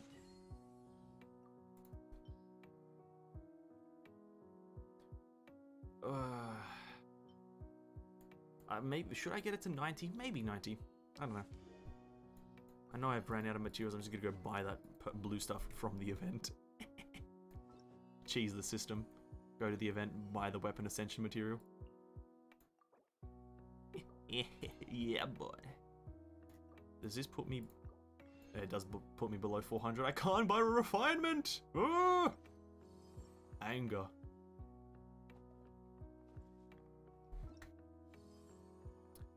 Well, at least albedo havers are happy, at least I guess. Are they though? They have albedo. You know what I mean? Like, are they happy? They have albedo. Like, that's problem numero uno. You know what I mean? You have albedo. That's probably like triggered every albedo player in the world. Oh shit. Destroyed. I don't know, like, Here's the thing though, here's the actual juice. It's a great weapon for him, beyond belief. It's an amazing weapon. But the minute you get a 5-star weapon, no, I don't think it matters what 5-star, that 5-star is instantly better than this, right? Specifically if you get the Geo Cutter or whatever it's called, right? Isn't like as soon as you get any 5-star, except the Skyward Sword. The Skyward Sword is the only one that I don't think is good for him, right? Once you get any other weapon, he's like the Jade Cutter, probably better. The Thunder Sword, probably better. The Aquila Favonia, probably better, even though it's physical, probably still better. What other weapon is there? I don't actually know any other swords. Once you get the Festering Desire is also probably better, if I'm to be completely honest with you. If you have the Festering Desire, I won't doubt that it's better. But it's like, yeah, I don't know. In the end, it's good because it's free to play. So, yeah. And people have their own tastes. They do. But when your tastes are wrong, that's where... So I couldn't keep it together. When you're... Oh, shit. Yo, that's crazy. When your tastes are just wrong. Oh, God. I wish there's no... I hope that no Albedo mains ever watch this stream as a YouTube video. That's my only desire in life. Just ripping apart their favorite character.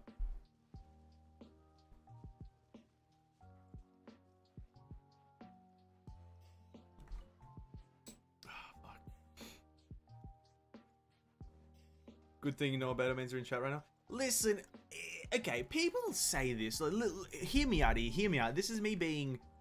I'll try not to joke around, but, you know, I can't help it. But Albedo arguably is the worst 5-star. Arguably. And here's why. Here's why he is the worst 5-star, arguably. He's Geo and doesn't do much. The end. And here's the thing. He's competing with Kokomi, right? But the redeeming factor of Kokomi is that she's Hydro. So, like, she can actually react. She may not be able to crit, but she can react. Right? Like, Albedo can't do anything. So, like, if we're being realistic, he is almost just, like a contender for worst character. Or, sorry, worst 5-star character in the game. Because, let's say you combo Kokomi with Toma, use Toma's burst, and then pop Kokomi's everything. Kokomi's probably popping off. Whilst Albedo, you press a few of these buttons and he does a bit of damage, and then you'd probably stop playing him because you have better choices, right? So if I'm being quite honest, Albedo's pretty garbo, right? Like, you hear what I'm saying? Like, you combo Kokomi with Zhang Ling, probably pretty fire. Kokomi with Toma, probably pretty fire. Like, it's just... But so you combo... I don't even know who you would combo Albedo with. I guess you would combo with... Okay, you know what? Let me take this all back for a second. Let me take this all back for a second. As soon as Goro comes out, Albedo's gonna be a monster. And, not to spoil things, as soon as Yun Jin comes out, Albedo becomes a monster. Right? Because obviously you might have seen Yun Jin things, but I've read a bit of her kit, and as soon as she comes out, probably a monster, right? But till then, you're fucking garbage. You're garbage, Albedo. You're trash, dude. You're trash. I think you'll be do great at Goro Ito team. You know, but the thing is, he won't be the main character of that. He'll do great, but he's not the main character there. And that's I think what plays a big factor into it, right? So if you, let's say, because obviously with Ito coming out, Geo main teams are becoming a thing as well. So having 3 to 4 Geo characters on your team is becoming like a meta. But in that team composition of, let's say you put 4 Geo characters, right? You pick Goro, Ito, Albedo, and Zhongli. Ito is the main feature. Ito is the main DPS there. Not Albedo. So, you know, it's still garbage character.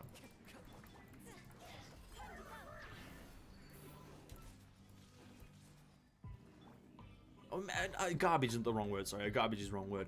It's just like he's not a character that shines. And here's the thing. Let's break it down even further. I love this, right? It's because he's dated. That's why. The same reason that Diluc is actually considered a bad character now is because you've got Yoimiya and Hu Tao. Right? That's why they're considered bad characters, is because they get outshunned so hard. Now, obviously, you don't need the amount of damage that Hu Tao or Yoimiya bring to the table. Albedo and Diluc, they do enough damage to carry you through the game, but it's comparatively, they are just bad. And that's irrefutable evidence that comparatively to other characters, Albedo and Diluc are bad in their own areas. So I think that's also a big factor into like character power. And I think sometimes when you call a character bad, that needs to be explained, because I definitely don't think Albedo's a bad character. He's just very dated. He was released in 1.1, for God's sake. Like, obviously he's going to be nothing compared to recent characters, so that is really the tea.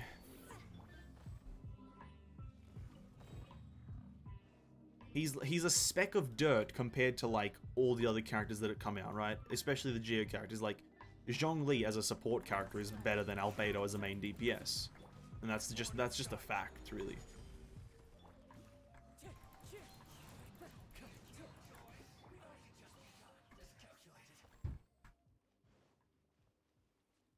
But like most things, characters become better as time goes on, as we've seen with Jingcho, Zhangling, as we've seen with yeah, those two are the main features. Actually, I'm not really going to mention anyone else because I don't know any other characters, but as those two, they have become better as time has gone on.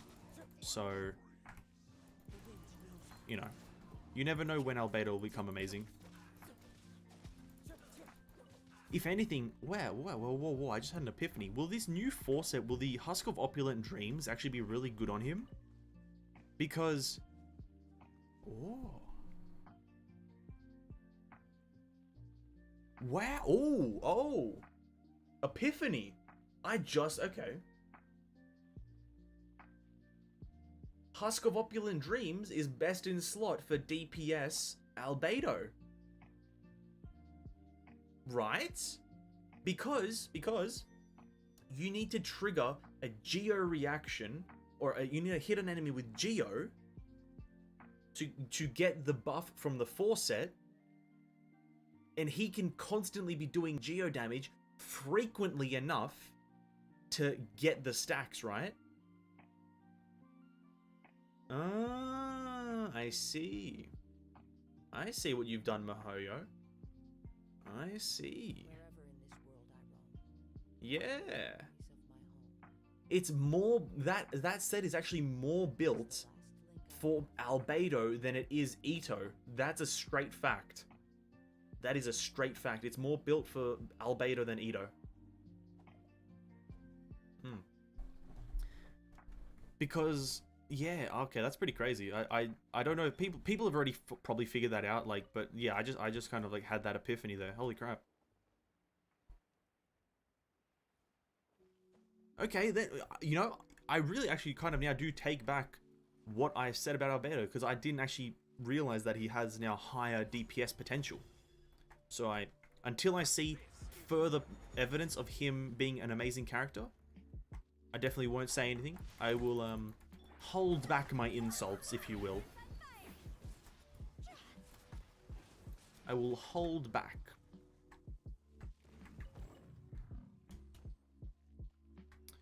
Because I you know, half the time I also forget that he's like a character, if I'm to be honest with you.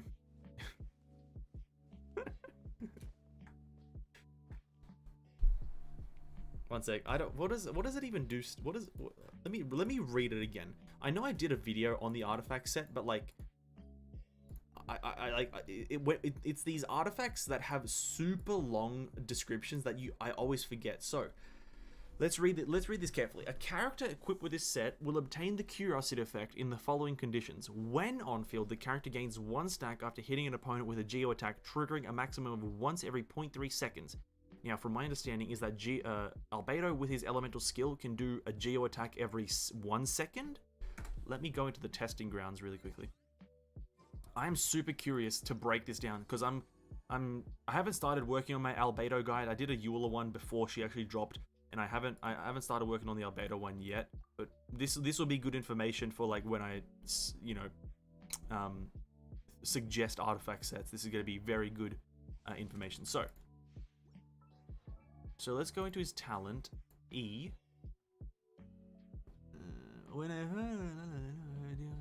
Damage, transient blossoms can only be granted once every 2 seconds. Every 2 seconds? Yeah, okay, it is every 2 seconds. I assume that's what it is. Transient blossoms can only be triggered. Yeah, okay, cool. So every 2 seconds. So it would take you... Okay, wait, what artifact set is he using here? Oh, he's using it. Oh, okay. Oh, okay, I didn't even notice that. Well, the more you know.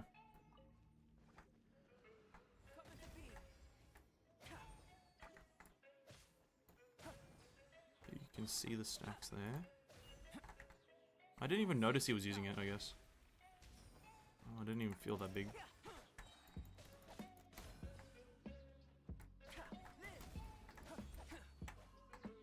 Yo, so much for observation, am I right? Holy crap, I'm so blind.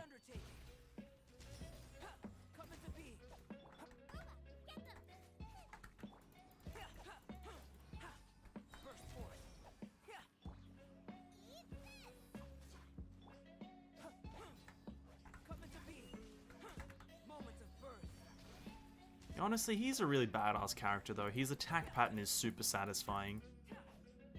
I kind of do want him, but not really. You know what I mean? He's super satisfying to like use. If I'm to be completely honest with you, I do see the appeal. He's like super satisfying. Like his attack pattern is super smooth, and his burst kind of like feels nice because it's just a frontal cone in like very close in front of him. But like at the same time, it's like just a Geo DPS, which is usually garbage.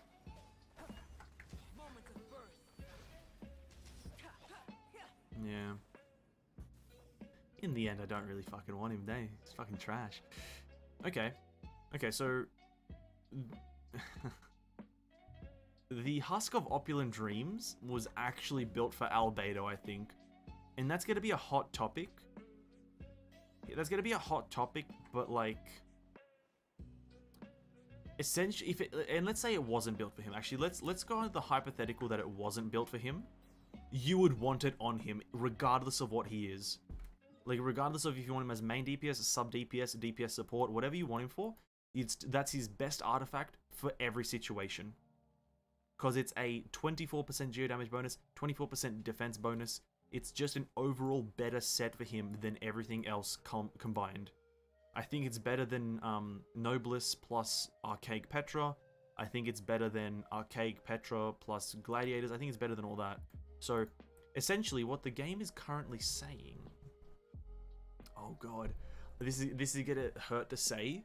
This is gonna hurt to say. But essentially...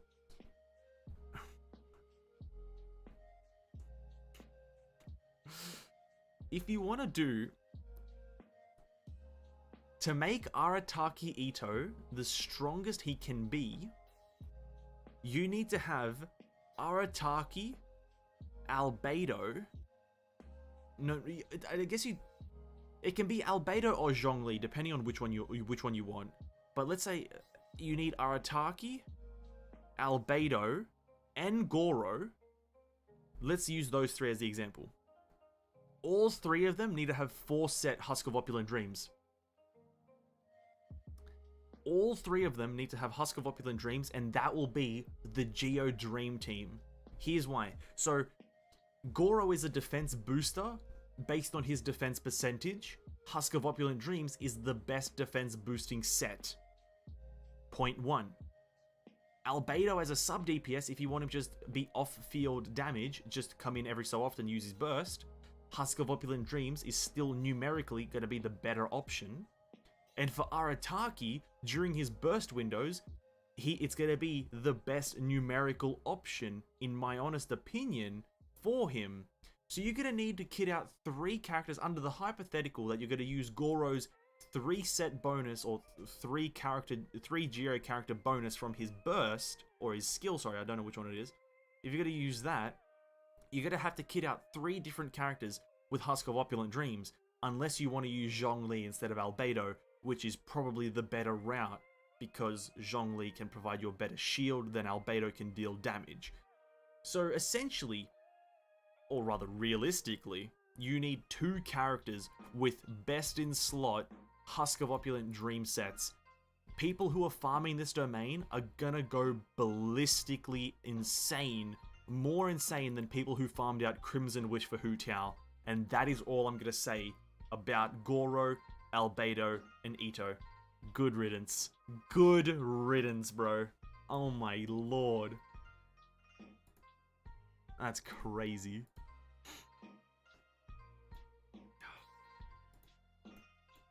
No shot. No shot, dude.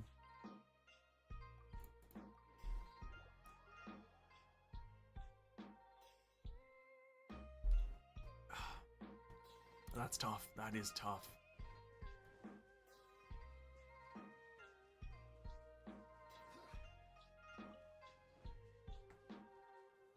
Solidify.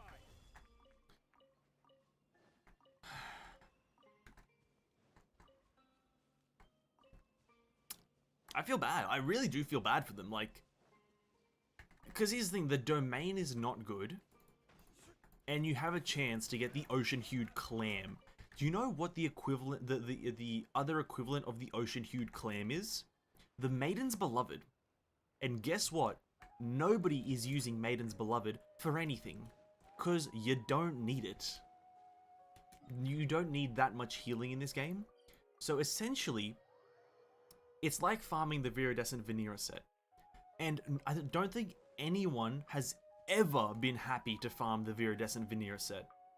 No one enjoyed that experience. I didn't enjoy that experience. So it's, yeah. If anything, I think Ocean-Hued Clam...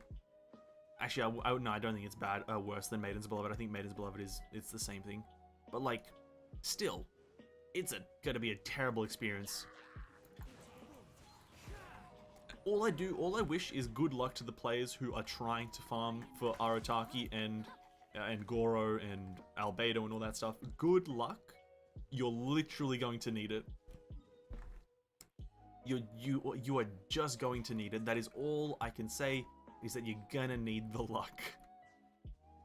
You're gonna need the mental fortitude to just kind of get through it. And that's an understatement. That is a massive understatement.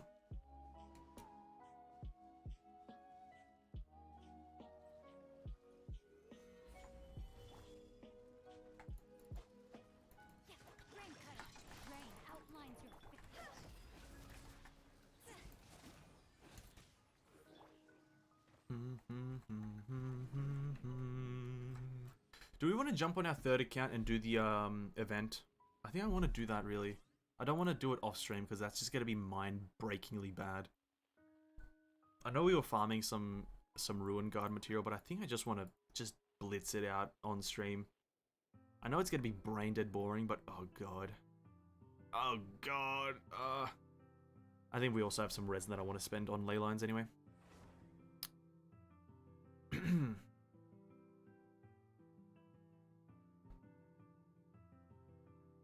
I also want to do a bit of the battle pass, but that we've got 20 minutes of stream left.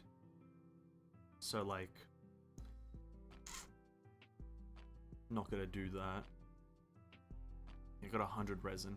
What's my level at? Okay, I think I'm not even gonna spend that resin. Okay, so the quest. See, here's the thing. Where's that? Where's the quest? Lost in Snow. Yeah, because it doesn't give XP. I'm gonna do this is like I'm kind of excited to do this. I'll be able to get a good weapon, you know? I'll be able to get a good weapon. You know what I mean? You know what I mean? No, it's mainly for the primos, you know what I mean? Mainly for the... Wait, what?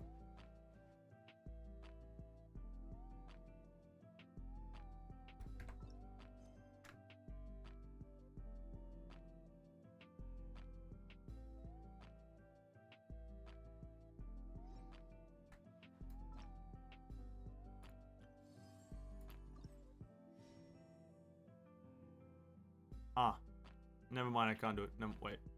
Wait, what?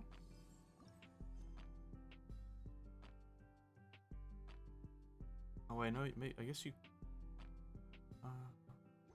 it says no XP rewards, so I'm just gonna talk to Joel here. Let's just talk to Joel here. It says no XP rewards, so I shouldn't get XP. Now, if the game gives me XP, I'm gonna be fucking mad.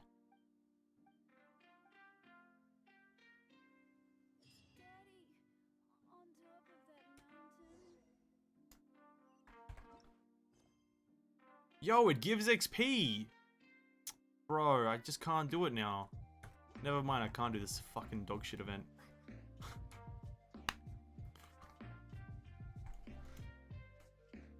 Oh,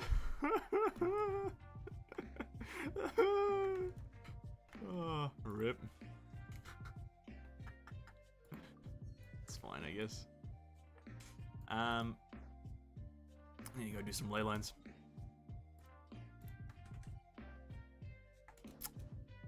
That's a massive rip. That's a big ripperoni.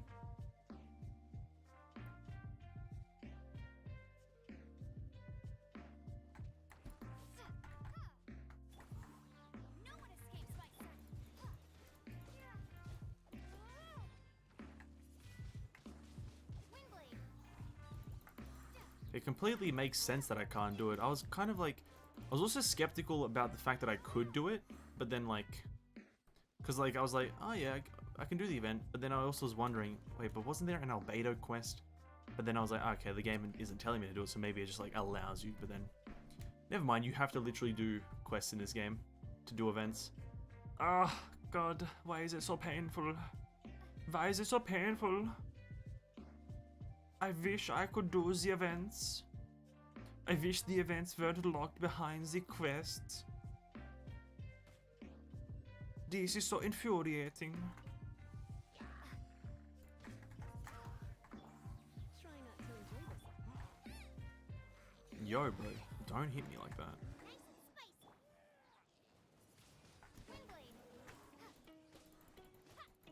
Yo, look at these huge numbers. Oh my god, these numbers are massive. Oh my god, I'm doing like 300 damage a second. Let's go.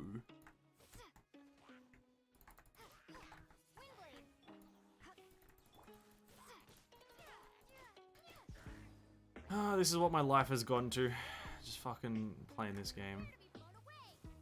On this account. Painfully.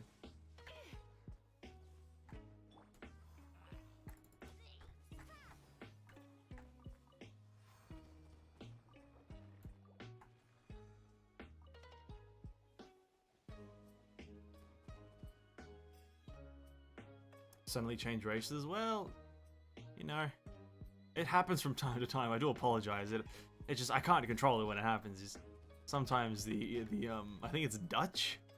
The Dutch in me comes out. I think it could be German. I'm not sure what that was, but sometimes it just comes out and it, you know, just says hello from time to time.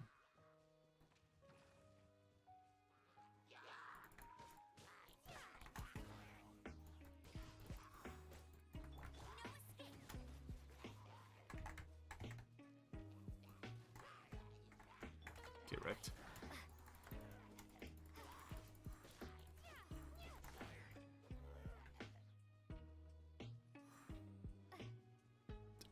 Okay.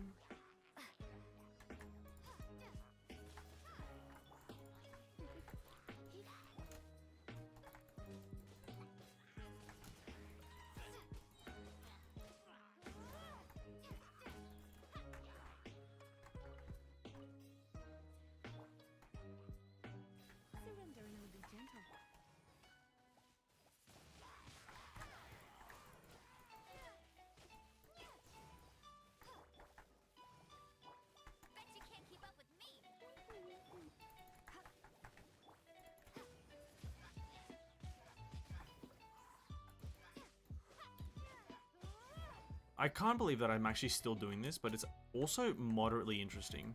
Because, like I said before, I didn't actually ascend my weapons, by the way, so I still haven't... I've still only put in X or resin into ley lines. I didn't do the leveling up my weapon thing, right? And, like, it's very interesting to see just how, like...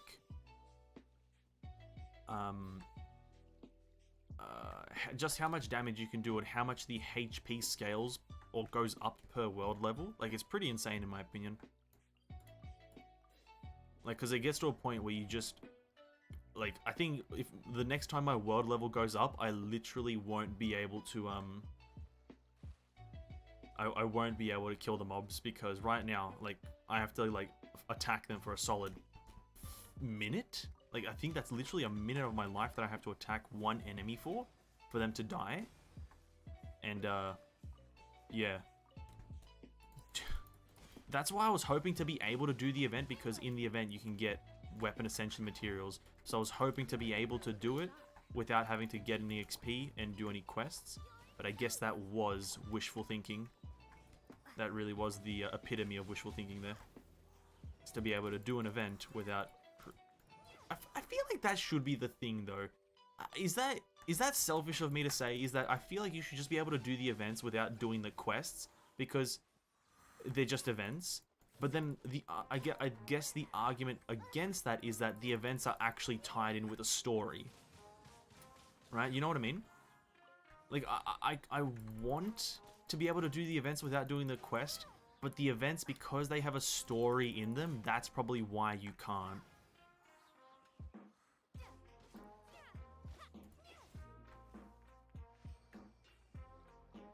True, Oshami gives XP. The thing is, it's not that the event gives XP, it's that to do the event, you need to do the prerequisite quests. So, like, I need to do the actual event, I need to do this quest.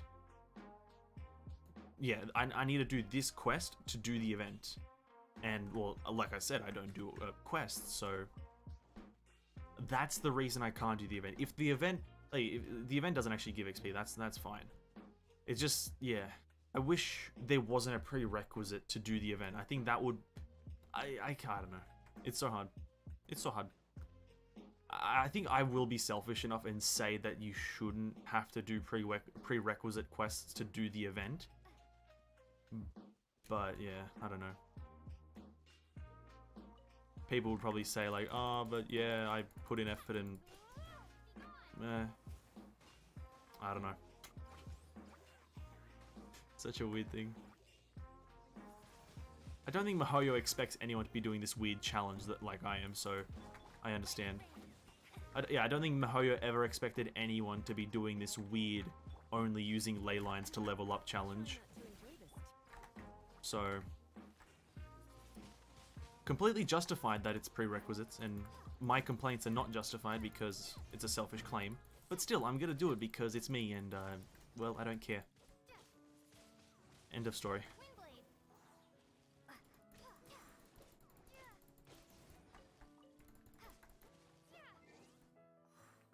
We're fine.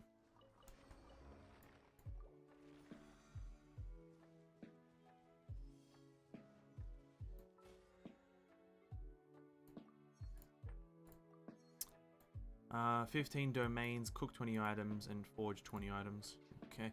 To do the domains, we gotta jump back into the Spiral Abyss for a bit.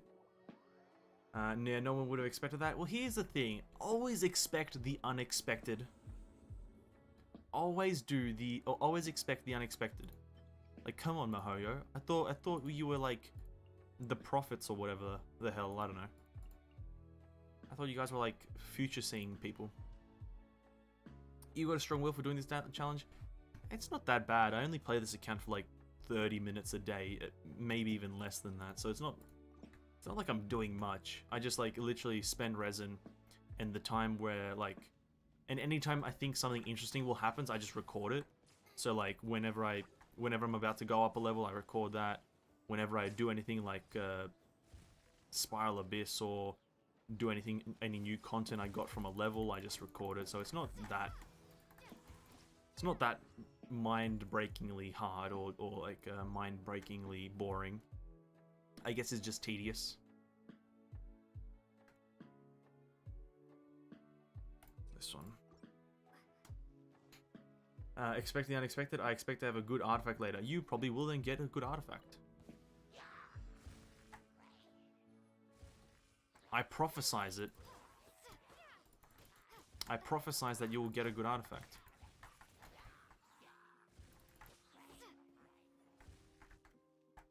Prepare to be blown away.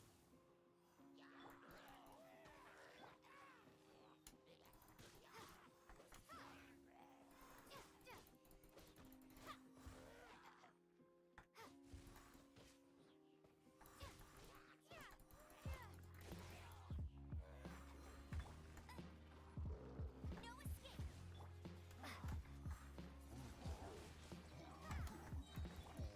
Let's spark things up a little. I don't know. I still feel that like, okay, let me explain why I think. Back onto the event. Sorry, like in like the prerequisites for the event.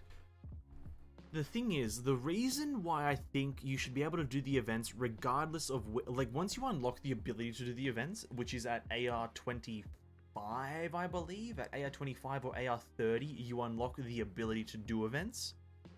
Now, the reason I think you should be able to is because the events obviously have a story, but because it's not a replayable story in any way, even if you create a new account, after the event ends, you can't replay it. That's why it should be doable at any level. So for the people who are just starting the game, they can do a bit of an event that has some sort of story. Obviously, it's not going to be connected to anything that they've currently done in the game, but it's still something rewarding that they can do. And that is, I think that's a justifiably good enough reason to let events be done by any adventure rank and any progression in the story, is because you can't redo it. Like, so once it's gone, if you're a player who hasn't gotten to a certain part of the story, you literally miss out. But then again, I like looking at both sides of the coin, right? And it's kind of hard to dictate if one side is correct or not, but I'd say the one you know, okay, I guess all I'm saying is, just let me do the event, please. That's all I'm saying. I just want to do the event and get primo gems, so please and thank you, Mahoyo, you're very nice. Wolfman, sorry, I have to go, something suddenly came up. Hey man, all good, all good, all good. If something came up, all G, homie. All G. Well, man, enjoy the rest of your day, and hopefully, whatever happens goes well, or whatever.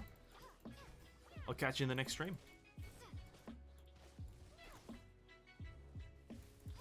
Yeah, man, see ya, see ya. Have a good day, homie. Have a good day. Why am I doing so little damage?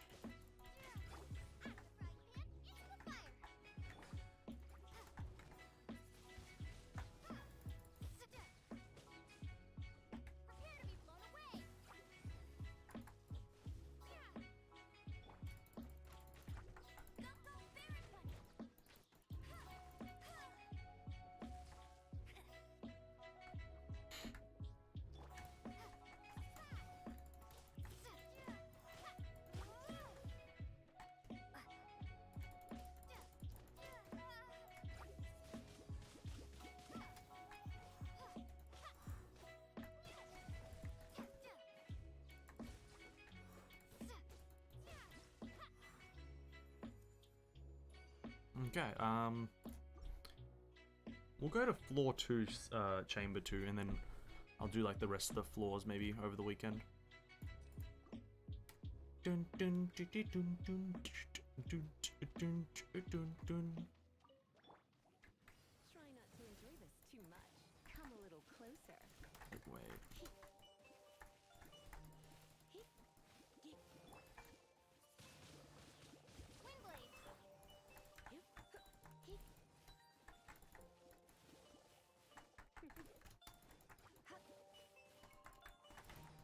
No one escapes my sight. Why does that knock them away?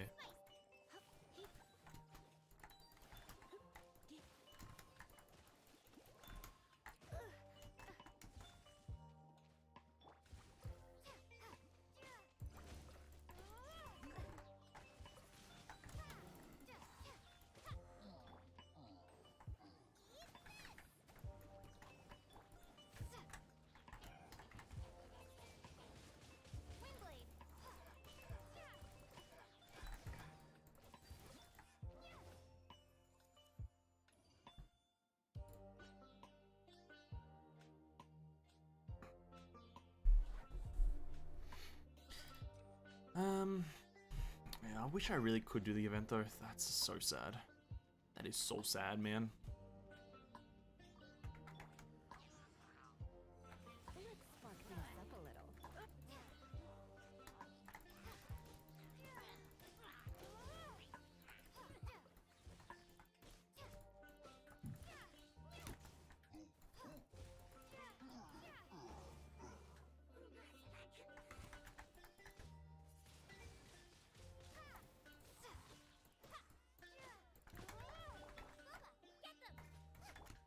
You're in for a little shock.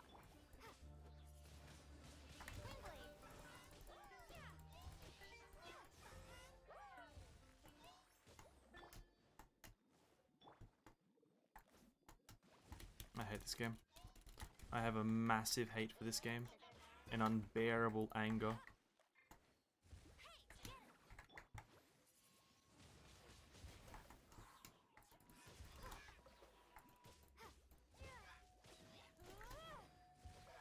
I have an unbearable anger for this game. This is uncontrollable rage.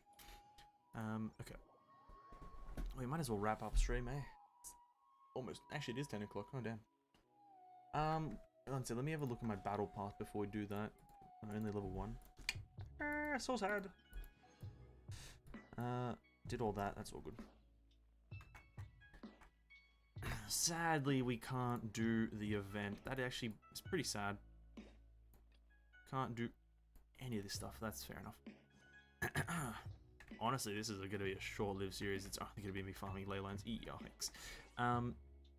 So, that's going to be it for today's stream, guys. I really appreciate everyone stopping by. Everyone who did stop by, thank you all for chatting, lurking, and browsing. Muchly appreciated.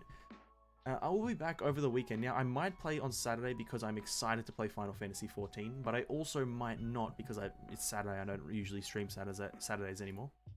But because I do want to play Final Fantasy, I might just stream on Saturday and then Sunday as well. So stay tuned for that if you want to see some Final Fantasy gameplay. It's going to be my first time playing Final Fantasy, so I don't know what to expect. I just know it's a good game from everything that I've heard. I'm definitely super excited to play it though. So till tomorrow evening, everyone have an amazing day. Stay hydrated, and you know, stay healthy, stay safe. Final Fantasy XIV, bro. There's no shot you said XIV instead of just the number 14. Yes, number 14. Yeah, 14. I'm gonna, it's gonna be my first time playing. I'm gonna still have that free sub or free trial thingy that I'm gonna use until Endwalker comes out, and then if I'm really invested into the game, I'll buy Endwalker and all that stuff, and then continue playing it. It's literally the name of the game, but nobody says FFXIV. And listen, when you know I'm dumb, I had to literally analyze XIV. I had to sit there, X 10 I V RIV4. Yeah. Have fun. Hope you like it. Yeah, I probably will like it. You know me. I played WoW for 19 years of my life, even though I'm 20. So I definitely will like it. So I'm looking forward to it at least. And like I said, I think a few streams ago, I'm gonna play Final Fantasy XIV essentially till the release of Lost Ark, which is in March, near the end of March. I'm gonna play Final Fantasy as a filler game till then, kind of just do everything I can in Final Fantasy. And then once Lost Ark comes out, I'm going to play a lot of Lost Ark until I either don't see a Lost Ark server for Australia, or until I get bored of Lost Ark, and then I probably will play Final Fantasy, or maybe ESO again, who knows. But till then, honestly, he got you with that last point, King. Exactly. I know the game only as FFXIV, not FF14. Bro, no shot you also spelt 14. There's no shot you spelt 14. Have you heard of the digits 1-4? No cap. What is wrong with you, King? Please, dude, please. I'm muting you. Come on.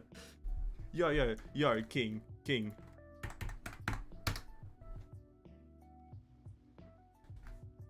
You hear those 4 button presses? Yo, no cap. Nah, but yeah, tomorrow we're playing Final Fantasy XIV, and I don't know what class I'm going to play. I might do a bit of research on the classes so I can make a cool thumbnail about the class that I'm going to play. Or I might just make it a mystery and you guys can like figure out what I'm playing. Or we can build it on the stream. I don't know. But I'm going to end stream here, guys. Thank you so much for watching. Have an amazing day. Stay hydrated. And I'll see you guys tomorrow night for some Final Fantasy 14th. Peace out.